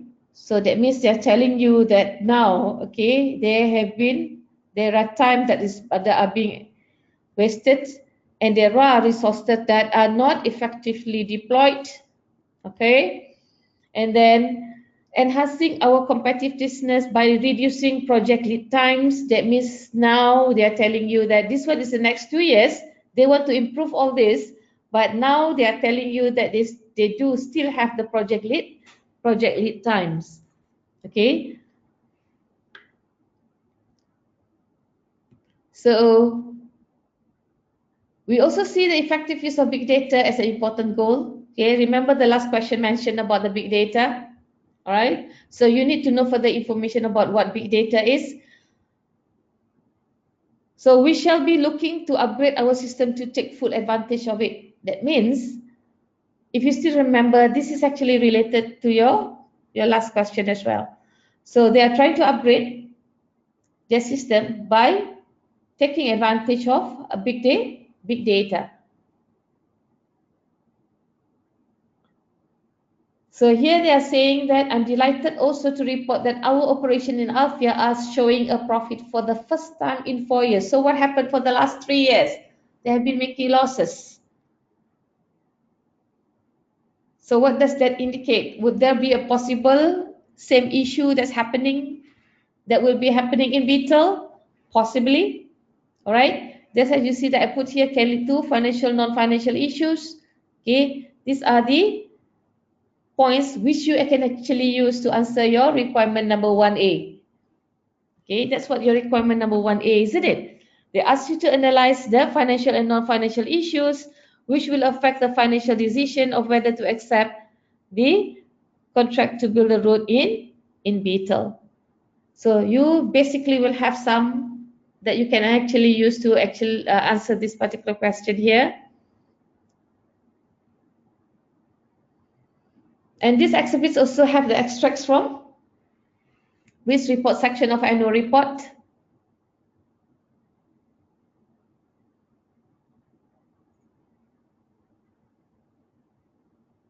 Okay. What did they say?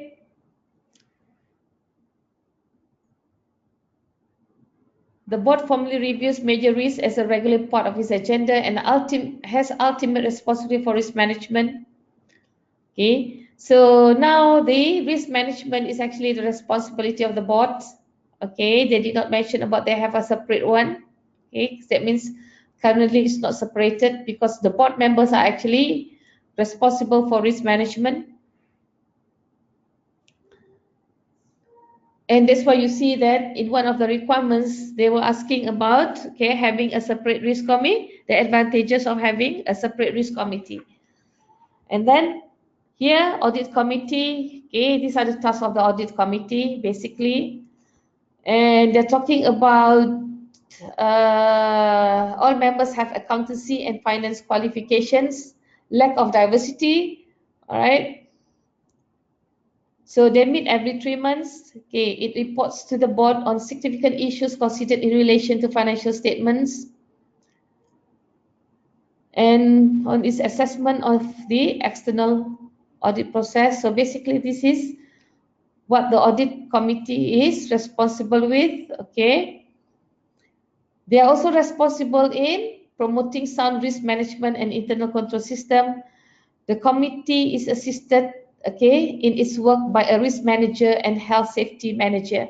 So they do have manager, but they don't have any separate risk committee. All right, because this is part of the functional areas.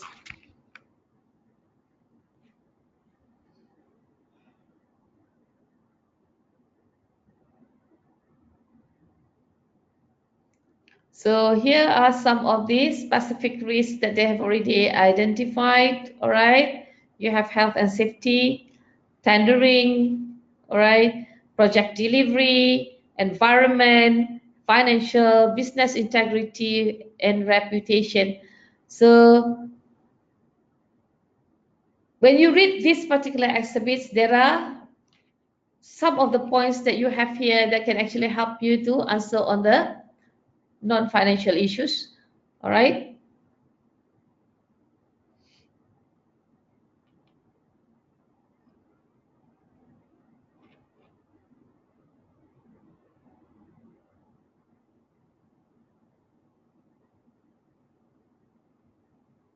So far, any question?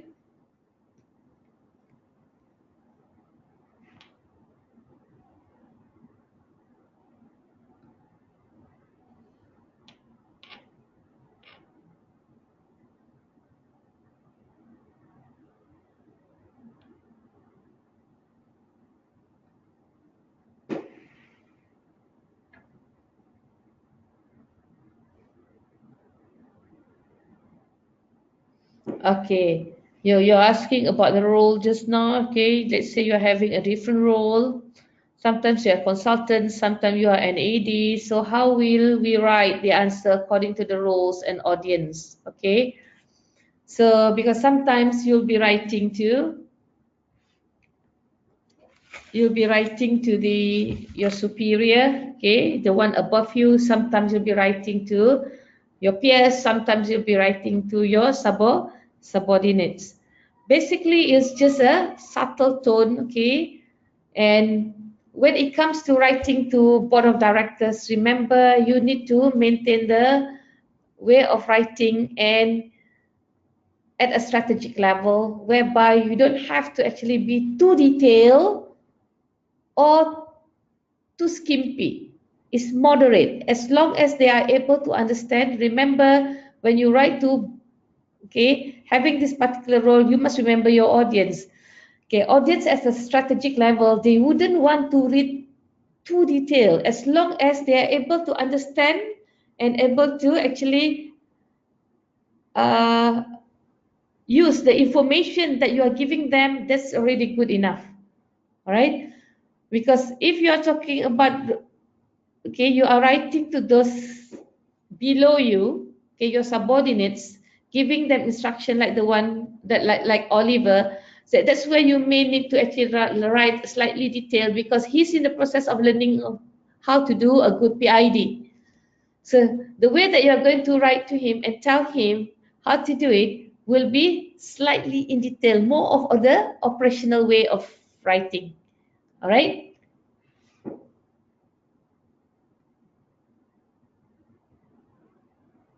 How to link exhibit with the requirements. Okay, like I mentioned to you just now, when I read this particular exhibit number 1, all right, I already have in mind that, okay, in my requirement number 1A is actually asking on financial and non-financial issues. Okay, so as I read my exhibits number 1, I do find that there are information inside there that can actually help me.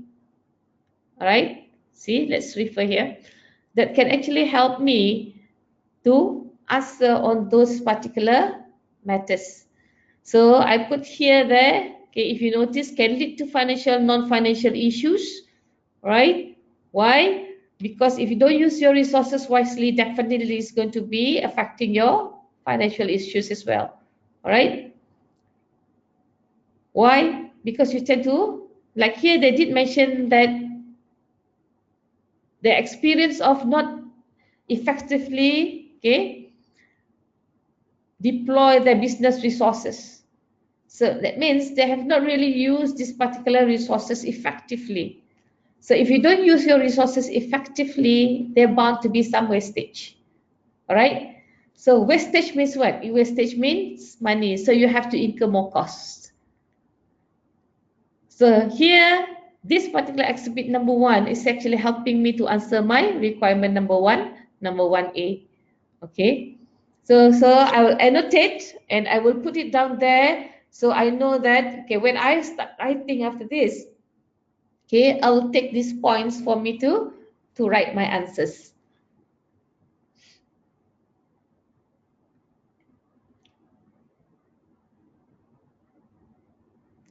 And for each requirement, I have to stick to one exhibit? No, not necessarily that you have to stick to one. Remember, okay, the comment in December, sorry, examiner's report, okay, in September 2018, and if I'm not mistaken, examiner did point out again in, though it's reducing, but they did point out that students did not use this particular exhibits intensely.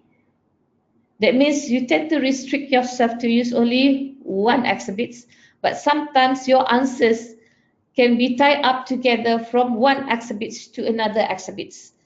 So if you think that, okay, you can find your points for requirement 1A in exhibits 1, and you can also find it in another exhibits, by all means, you can use those particular information from both exhibits.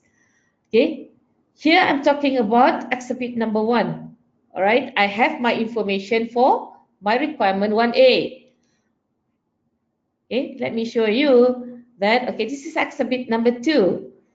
Exhibit number 2 talks about what? The road that's going to be built at this particular beetle, all right? And did mention about the important criteria that this particular government, okay, Ministry of Transport is putting, okay, in choosing this particular contractor. Automatically, I know that requirement 1B just now, okay, is still under requirement number 1, but under B, I need to use, perhaps the criteria is here. And when I have the criteria here, so that means there's bound to be some difficulties. Remember the difficulties that they may face, all right? So you may find it inside this particular exhibit. So I may use this exhibit as well to answer my requirement number 1. But it's not under requirement number 1A, but I will be using it for B. Okay. And if you were to look at this exhibit number 3, this is financial issues, financial statements, all right? Revenues and the costs involved. And this definitely will help me to answer my requirement number 1A about the financial issues. Because when you look at this particular, you don't have to really actually calculate it in detail or doing some ratios. It's enough for you to be able to interpret what this data gives you. Okay, remember this is a construction project that runs from 2000 X2 until December X5. So when it comes to construction, remember construction doesn't pay the contractor in one lump sum. It's always in staggered payment. All right. So the payment is in a form of piecemeal. That means they pay. Okay. This one will be in the agreement. Okay, how many times that this particular project owner will be paying to this particular contractor. So here it says that there are 4 terms of payment, and if you notice that the revenue that they receive in X3 and looking at the expenses that they have incurred, all right, you'll find that in certain years they have an excess revenue and in certain years that they don't. And when you look at the overall project of this particular construction, they only earn what? 9.5%.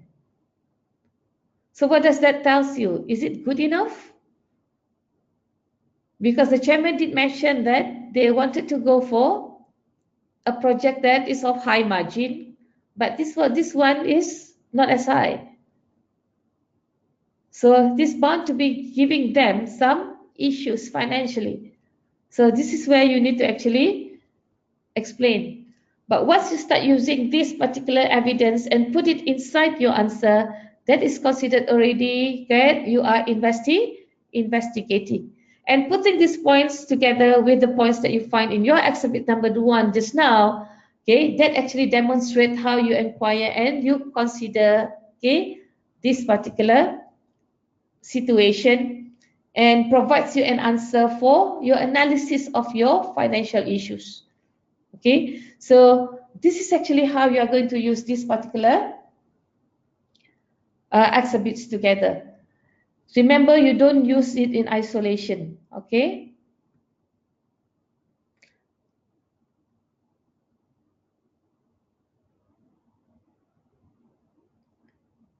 Okay. So you are under pressure, all right, sometimes how to retain the requirements, okay, as you read the exhibits. Sometimes you are not able to retain. I know, I can understand that you definitely, okay, you'll be panicking.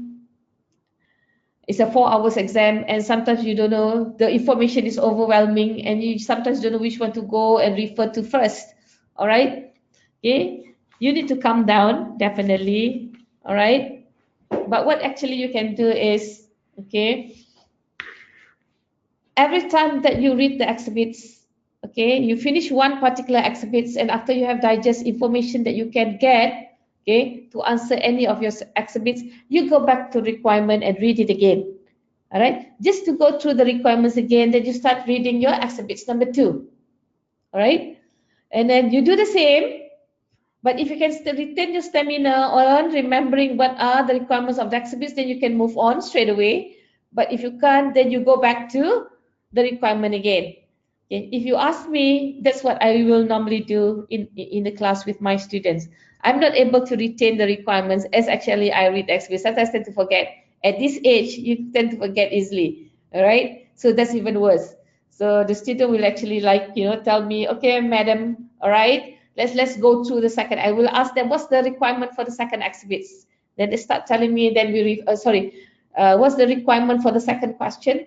So then once they start telling me, then we go through together the exhibits again. All right. Then I'll be asking again, what's the requirement for number 3? Then we'll be looking into the exhibits again. Okay. It's normal for you to do that. Okay.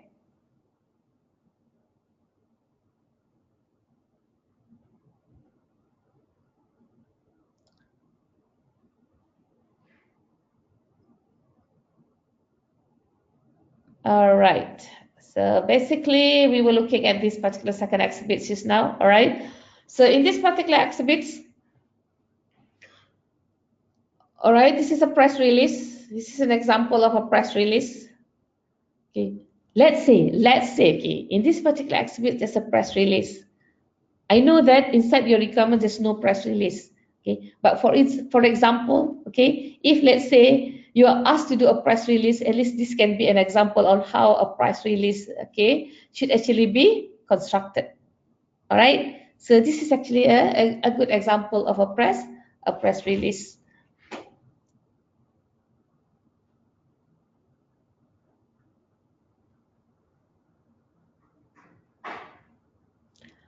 Okay, what do we have here? Okay, this particular press release talks about, okay, announcing the new road between Gamville and Lekita. So there are also the Minister for Transport, that is the Desmond Otieno, said that he's pleased to be able to confirm the scheme and about how this particular region, okay, was held back due to poor roads. So that's the reason why, okay, he specifically mentioned like, okay, through poor roads through the Inardi mountain, flooding during the wet season often cause traffic delays and sometimes the road is impassable, okay, you cannot go through, and the new road will resolve all these problems, okay. Do you think that, right, this would be the criteria for the non-financial issues? Possibly, right? Why? Because this is something that CC got to actually bear in mind, that when they are building the road through this particular Inardi mountain, okay, this may happen. There will always be what? Flood here and there, and they might have to incur more cost. Okay, so this is something that they have to think of, and if they don't have any experts in this particular area, they may have to think about getting some experts in building roads at this particular mountain area. So that can be one of the non-financial issues that you want to actually bring into your question 1 number 1A. All right. So can you see that I'm actually also using exhibit number 2 to answer my requirement number 1. Okay. So we have been using how many exhibits? So we have been using like 2 exhibits at the moment. And we might be using exhibit number 3 to deal with our financial issues. Okay, the one that I showed you just now, this one. Okay, something that you have to look at as well. Okay, so this is why I tell you there's no specific exhibits for specific questions.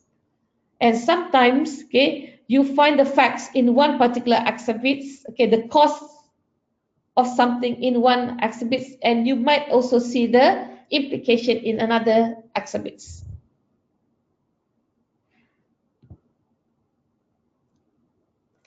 So this one definitely is number 1B, talks about the criteria just now. So now you know where you can find that particular criteria.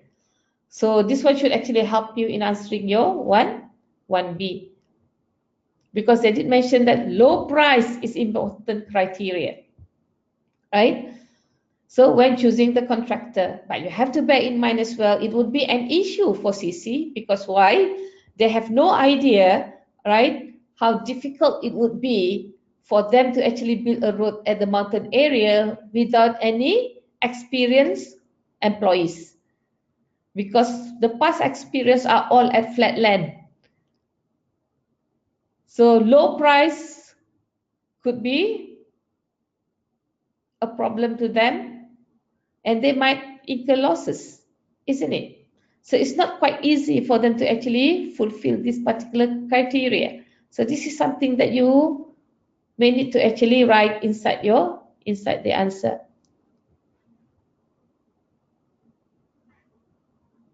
What else did they mention here? Okay.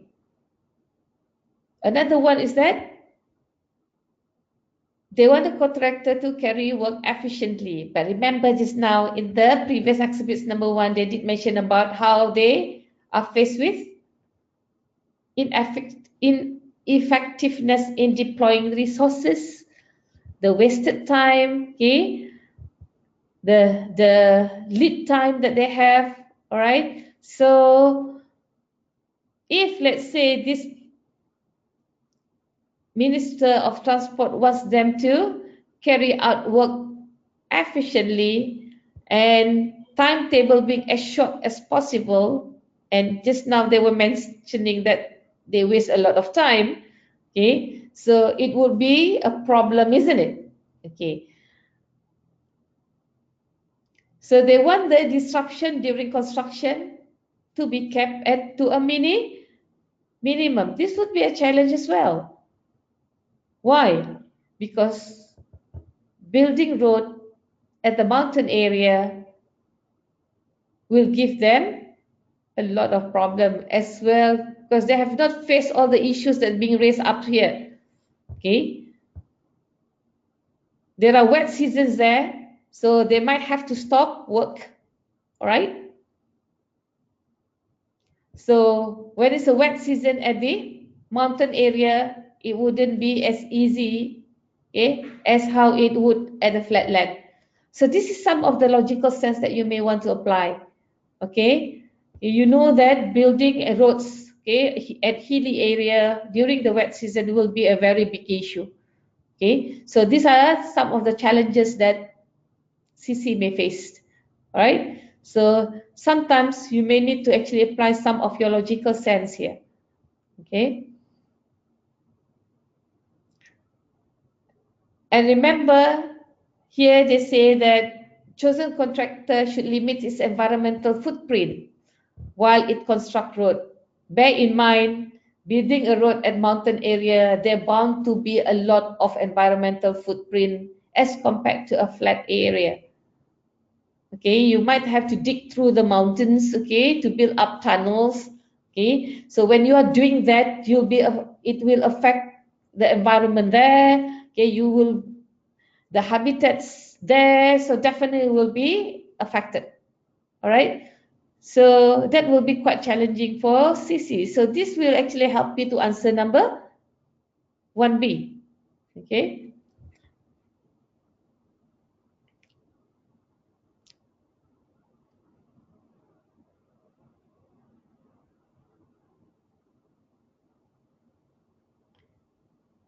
Okay, basically here, this is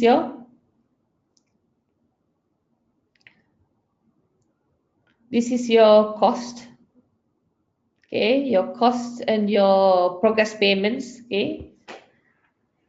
So if you find that, okay, the progress payment received is actually 21,000 and the total cost that they have incurred is actually 19,000. This is just a forecast revenues and cost. Okay. Remember, this forecast basically would be based on their experience that they have done earlier, maybe a little bit of information about the hilly area that they may add some of these particular expenses, like this. Let me put it here. Okay.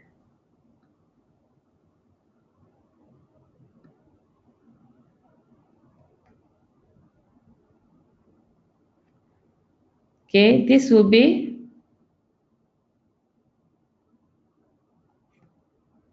incurring more cost. All right. So whether they have actually forecast it correctly or not, that will be a question. So having only 9% of return, okay, is it worth to go to have this particular project? So this is something that you may want to actually, okay, raise, okay, in the financial issues to help you answer 1A. Wow, that's only 1A. And for the next part here, okay, this exhibit is about project initiation document. All right, so this is what has been prepared by your staff just now. Okay, Oliver has prepared this. You are at this particular stage here, you are appointed as a project manager. So this is what he has prepared. Do you think that is enough for him to actually just have this inside here? Okay, that's why you need to critically evaluate. Okay, when you critically evaluate, you must actually highlight the importance of PID and the content of the PID as a medium of communication. Okay, so with what he's having here, it doesn't actually fulfill the purpose of PID. So you may need to actually highlight that, and same goes to the summary of operational issues. And remember that they have already, Oliver is actually prepared this risk, the main risk, and he should actually be tying this up with the annual reports about the exhibit, okay, in exhibit number 1 just now. So whatever risk assessment that has already been identified in the annual report should actually be tallied together with these particular exhibits. So this is something that you have to actually raise. And then after that, once you know, okay, what he's lacking here, then you should actually be helping him to actually recommend some improvements in whatever area. What is it that you think that he should actually put inside, and why? Okay, so this one actually helping you to answer number 2.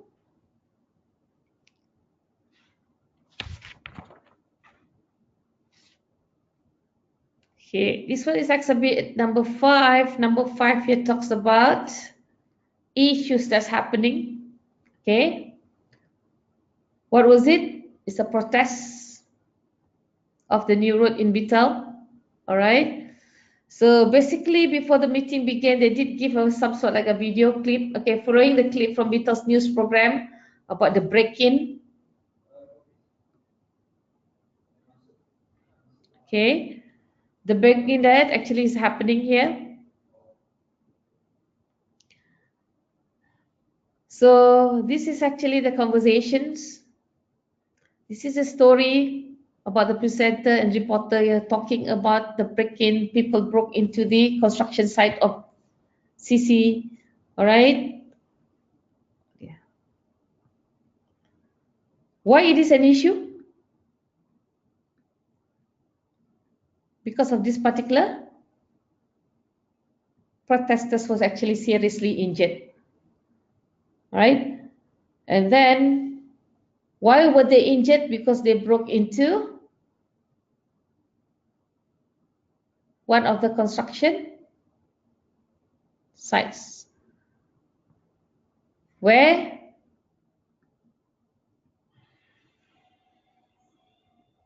the road through Inardi Mountains. Okay. Because there are people who are protesting, all right? So they are not happy, and then they have not been able to see the CC's chief executive. So the reporter is actually, okay, actually talk about this particular protest, how the break-in actually happens. So here they're talking about they broke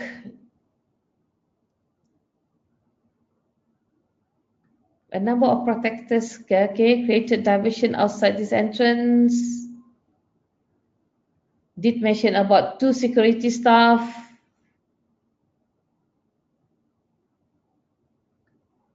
Investigated. Protesters also broke in elsewhere. Okay. So basically this is about the protest that has been happening. And the reporter was saying that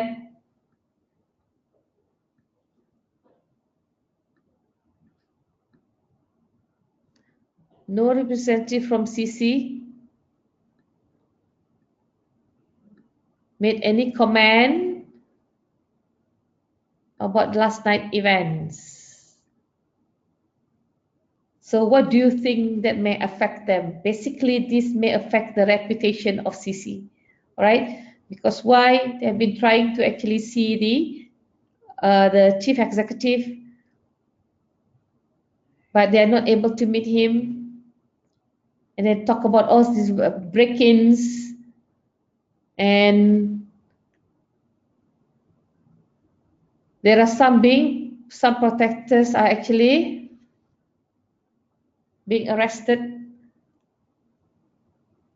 Some are injured. Okay, these were the issues inside this particular clip. So what was the meeting all about? So this one talks about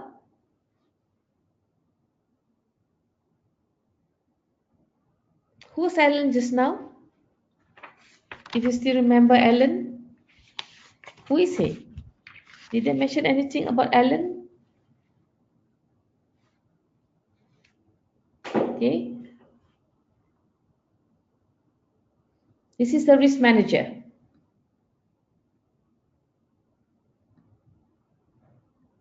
All right, these are the 4 people who are present inside this particular meeting. Okay, chief executive, chairman, risk manager, and the consultant.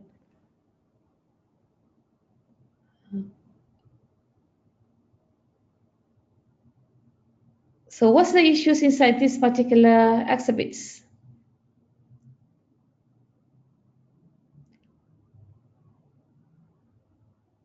Okay,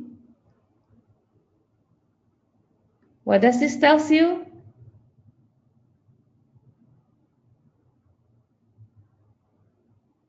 Emina was saying, asking, were there only 2 security staff on site? So that's the risk manager say yes.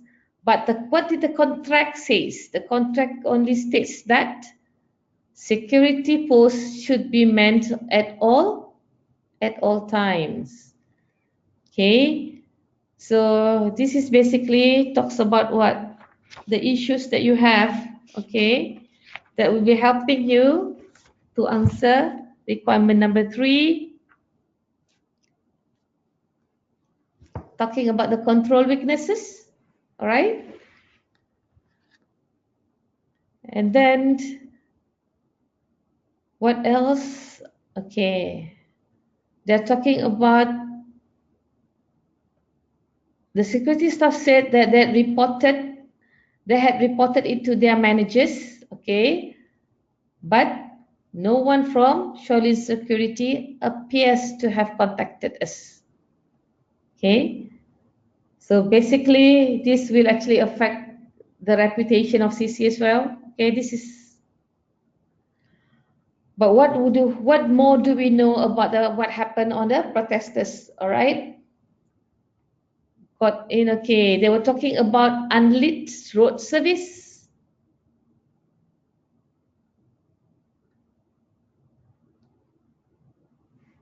Okay, they ran.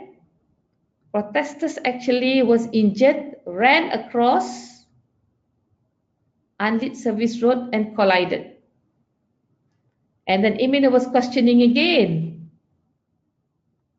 Should the area have been lit better? So basically this is part what?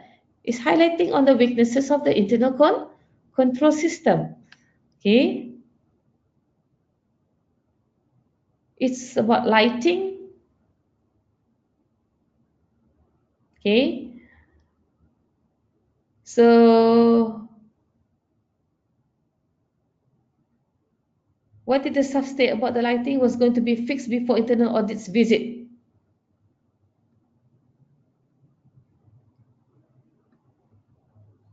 It was actually raised by the health manager 2 months ago, but they will only start doing it when? Before the internal auditor's visit.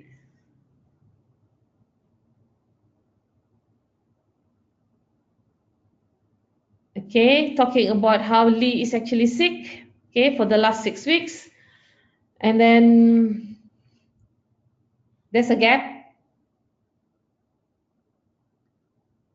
between his absence, all right?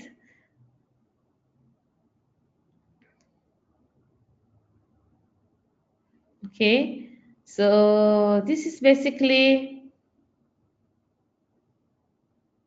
health, something to do with health and safety. And then when you look here as well,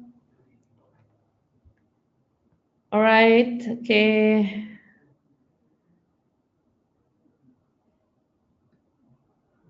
This would affect the reputation. You may want to talk about that as well, because In question number 3, they talk about discusses about ethical and reputational concerns. So some issues here may actually affect the reputation and ethics. And then Alan here is actually, okay, clearly was lighting, okay, again talks about lighting was poor.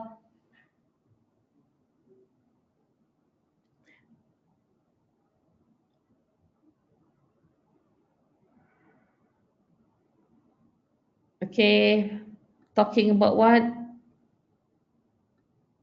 Fallen patch. Okay, this is something that you actually can write on. Okay.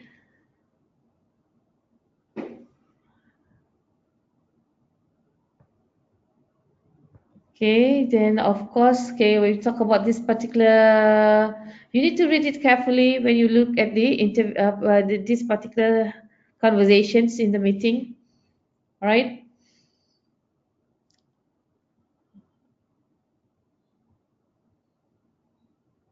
Okay, so Beetle actually, sorry, Button actually will be flying to Beetle, all right? So he was saying that he will actually be issuing the statement to the press saying that regrets on the injuries, but protesters who trespass have only themselves to be blamed.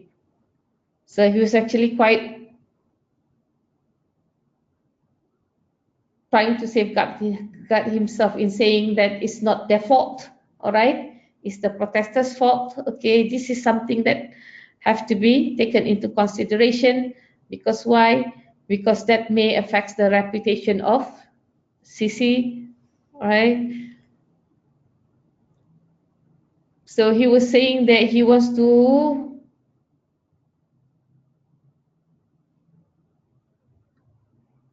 speak to the staff and make sure that they are all saying the same thing. What do you think that this means? Okay.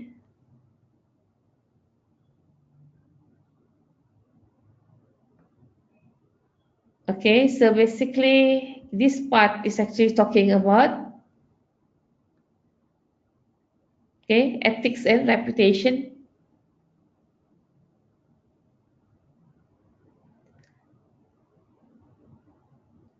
So after the meeting, this is what actually is being actually mentioned by the Imina because he's worried that Burton will say and do when he's in Beetle, okay, what he will say and do, and his attitude on the issues we have discussed. So he asks, can you send me a memo before Burton goes to Beetle, setting out your views? You can be as frank as you like. I shall keep the memo confidential. I'm also happy generally with how risk has been managed and controls have been operating, and I'd like you to draft me a summary, okay, of control weaknesses. So this actually explains to you what are the would help you in answering number 3, right? How they should be remedied. Okay, I want the board to see quickly and clearly what the problems are and what we must do. Also, other companies have separate audit risk committees rather than single audit committee like CC. Okay, here they mentioned that they don't have a separate one. Okay, so you are asked to prepare a briefing paper. Okay, setting out the advantages of CC of having a separate audit and risk committee. So this part here actually telling you that you need to have some technical knowledge about having a separate audit and risk committee. But in the question, they did not mention about the audit committee, but they did actually mention about having a separate risk committee. Okay, so you may want to look into the advantages of having it. So you may apply a little bit of technical knowledge here. Okay, for you to actually answer number 3. So basically, exhibit number 5, okay, helps you to actually answer number 3. Okay. Number 4 actually helps you to, exhibit number 4 helps you to answer number 2. Okay, sometimes exhibit can be specific to certain requirements, some may not. Okay, let's move faster here because we got like 10 minutes more to go. Okay, here, okay, what we have is the report of an interview with Burton. Okay, so he was talking about advantage, okay, of what? Using a big data. So he was specifically mentioning about traffic volumes and road conditions to run the operation efficiently and seize new opportunities to enhance shareholder wealth. Okay, if you still remember, okay, the one in the requirement number 4, okay, that talks about to undertake long-term infrastructure management, perhaps, okay, this is something that you can actually mention, all right. What else they want to develop? Big data capabilities together with its Site Smart initiative. So you must actually mention about how big data would actually help CC in the Site Smart initiative. Remember, they want to reduce their time wastage, things like that in your exhibit number 1. Okay, you have to tie this up to your exhibit number 1. Okay, here talk about the capabilities, big data capabilities will help to gain road infrastructure management contracts. Okay, this is basically what that particular opportunity is. Okay, that can help you to answer your number 4.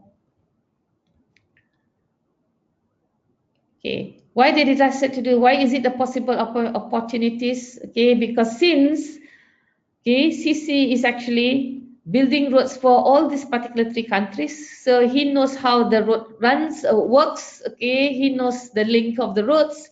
So basically, that will be a very good opportunity for them to actually manage it, because previously, okay, these countries manage it on their own. So this is a chance that CC is actually okay having to help them in managing the roads. Okay, and at the same time, remember, opportunities is your external factors. So this can actually help why it become a possible opportunities. All right. So other things will be traffic control and signage. So this is basically what okay information that can actually help you to answer your question number 4. All right.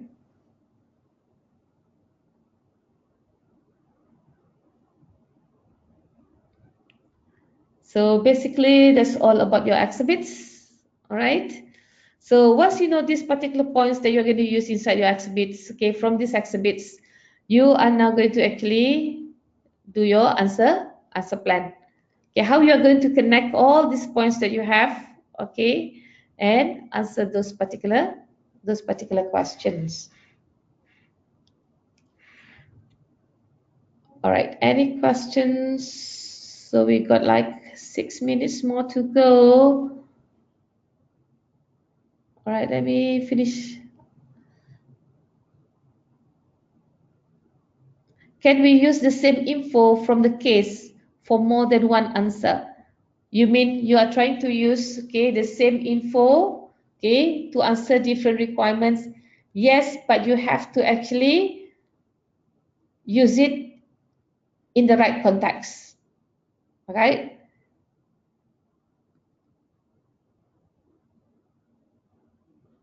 Okay, you don't some of you don't understand how to actually get the answer for PID question. All right. For PID question, you need some technical knowledge on what PID is. All right. Once you have the technical knowledge on what PID is, only then you'll be able to answer the question about the PID. Then you know, when you look at the exhibits, then you know what is wrong inside that exhibits. Right? So if you don't know how a good PID looks like, that means from your technical knowledge, right? Then you wouldn't be able to answer that question. And that is the question that requires some technical knowledge, okay? The underlying, so the underpinning, knowledge that you must have in order for you to answer that particular question. Some can be logical reasoning, and some of the requirements are kind of like requires you to have some knowledge in it, then you'll be able to answer. I hope that helps you. All right. So basically, to answer the one with the PID, definitely you must know what PID looks like, what should be inside the PID. All right. So if you don't have that technical knowledge on that, you will not be able to answer that. All right.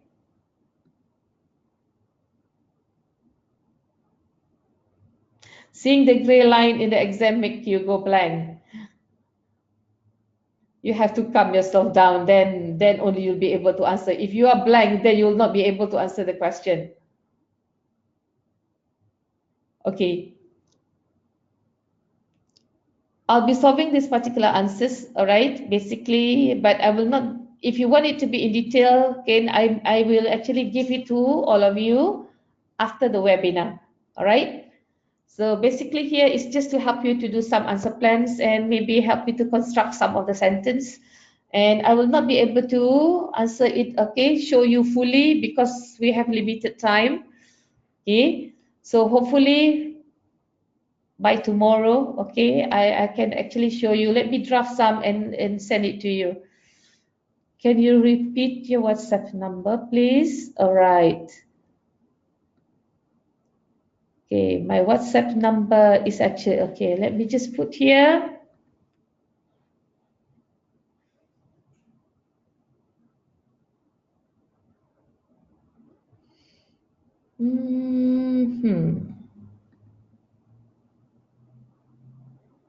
Pain with the technology.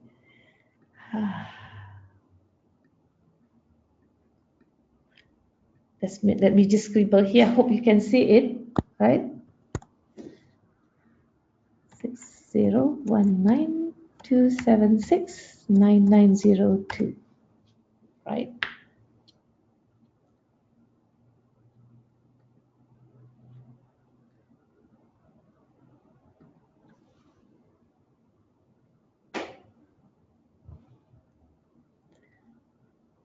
Okay, I will show you one drafted answer, okay, for the about how much to write in the exam. I will.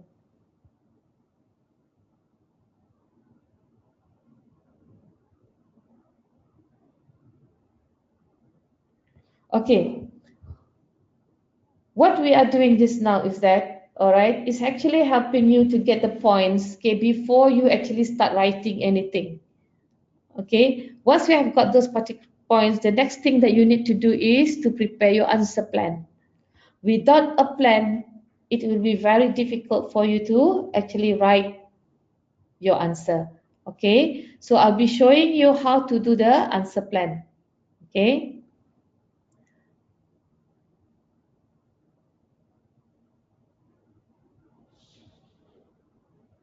okay, you saying that you have attempted some of the mock and then at the end you find that you don't have enough sentences to write. All right, usually students do not have an idea, not enough sentences to write because usually they lack in reading business resources, right? You need to read a lot of articles for that. All right. So do you have any more questions? Okay, we have a few minutes left. I think we've got a minute left. So hopefully that, okay, you all will be around again tomorrow night.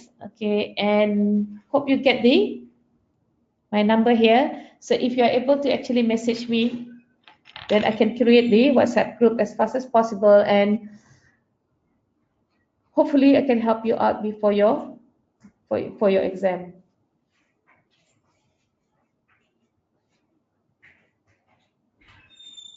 Oh, thank you. Some of you actually have already WhatsApp me. That's fast. All right. Thank you. So we'll do. Don't worry.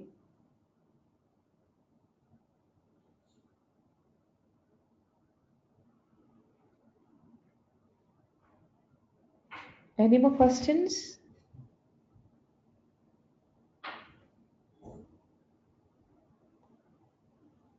So if you don't have anything, I think, okay, we'll end for tonight and hopefully to see you tomorrow. And then I'll make sure that I'll draft some of these answers here and show it to you, okay, tomorrow. Okay. And before we start, we should actually be starting doing our specimen number 2. Okay, the same thing as well, right?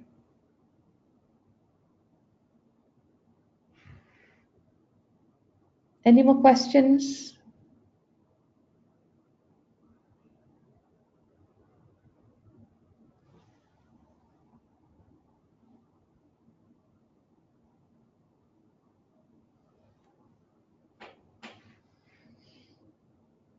Okay, for those of you have got my number, all right, and any of you have already attempted or writing any of the answers. So if you wanna WhatsApp your answer and have me look at it, okay, I'll be willing to have a look at it. All right, as long as you all pass, that's what I'm hoping for. Anything else?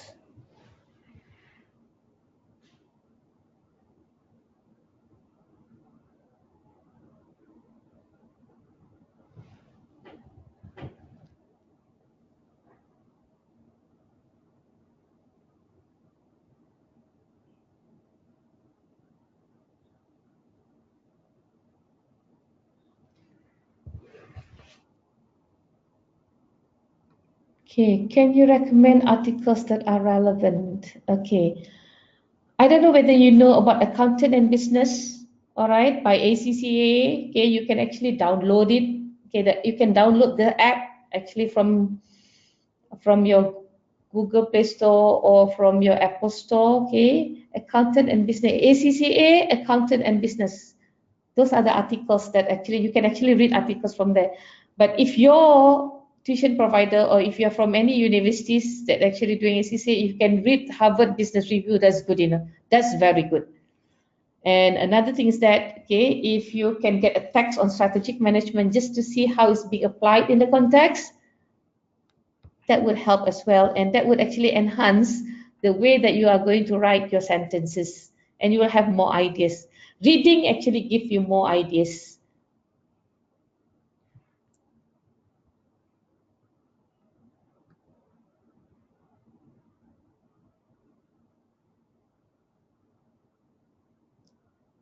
Any business articles would be fine. All right. Okay, I will try to list down some. All right.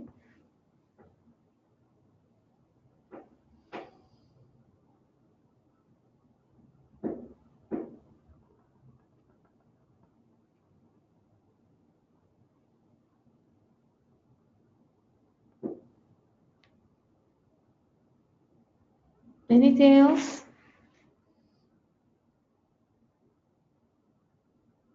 My pleasure, Ali.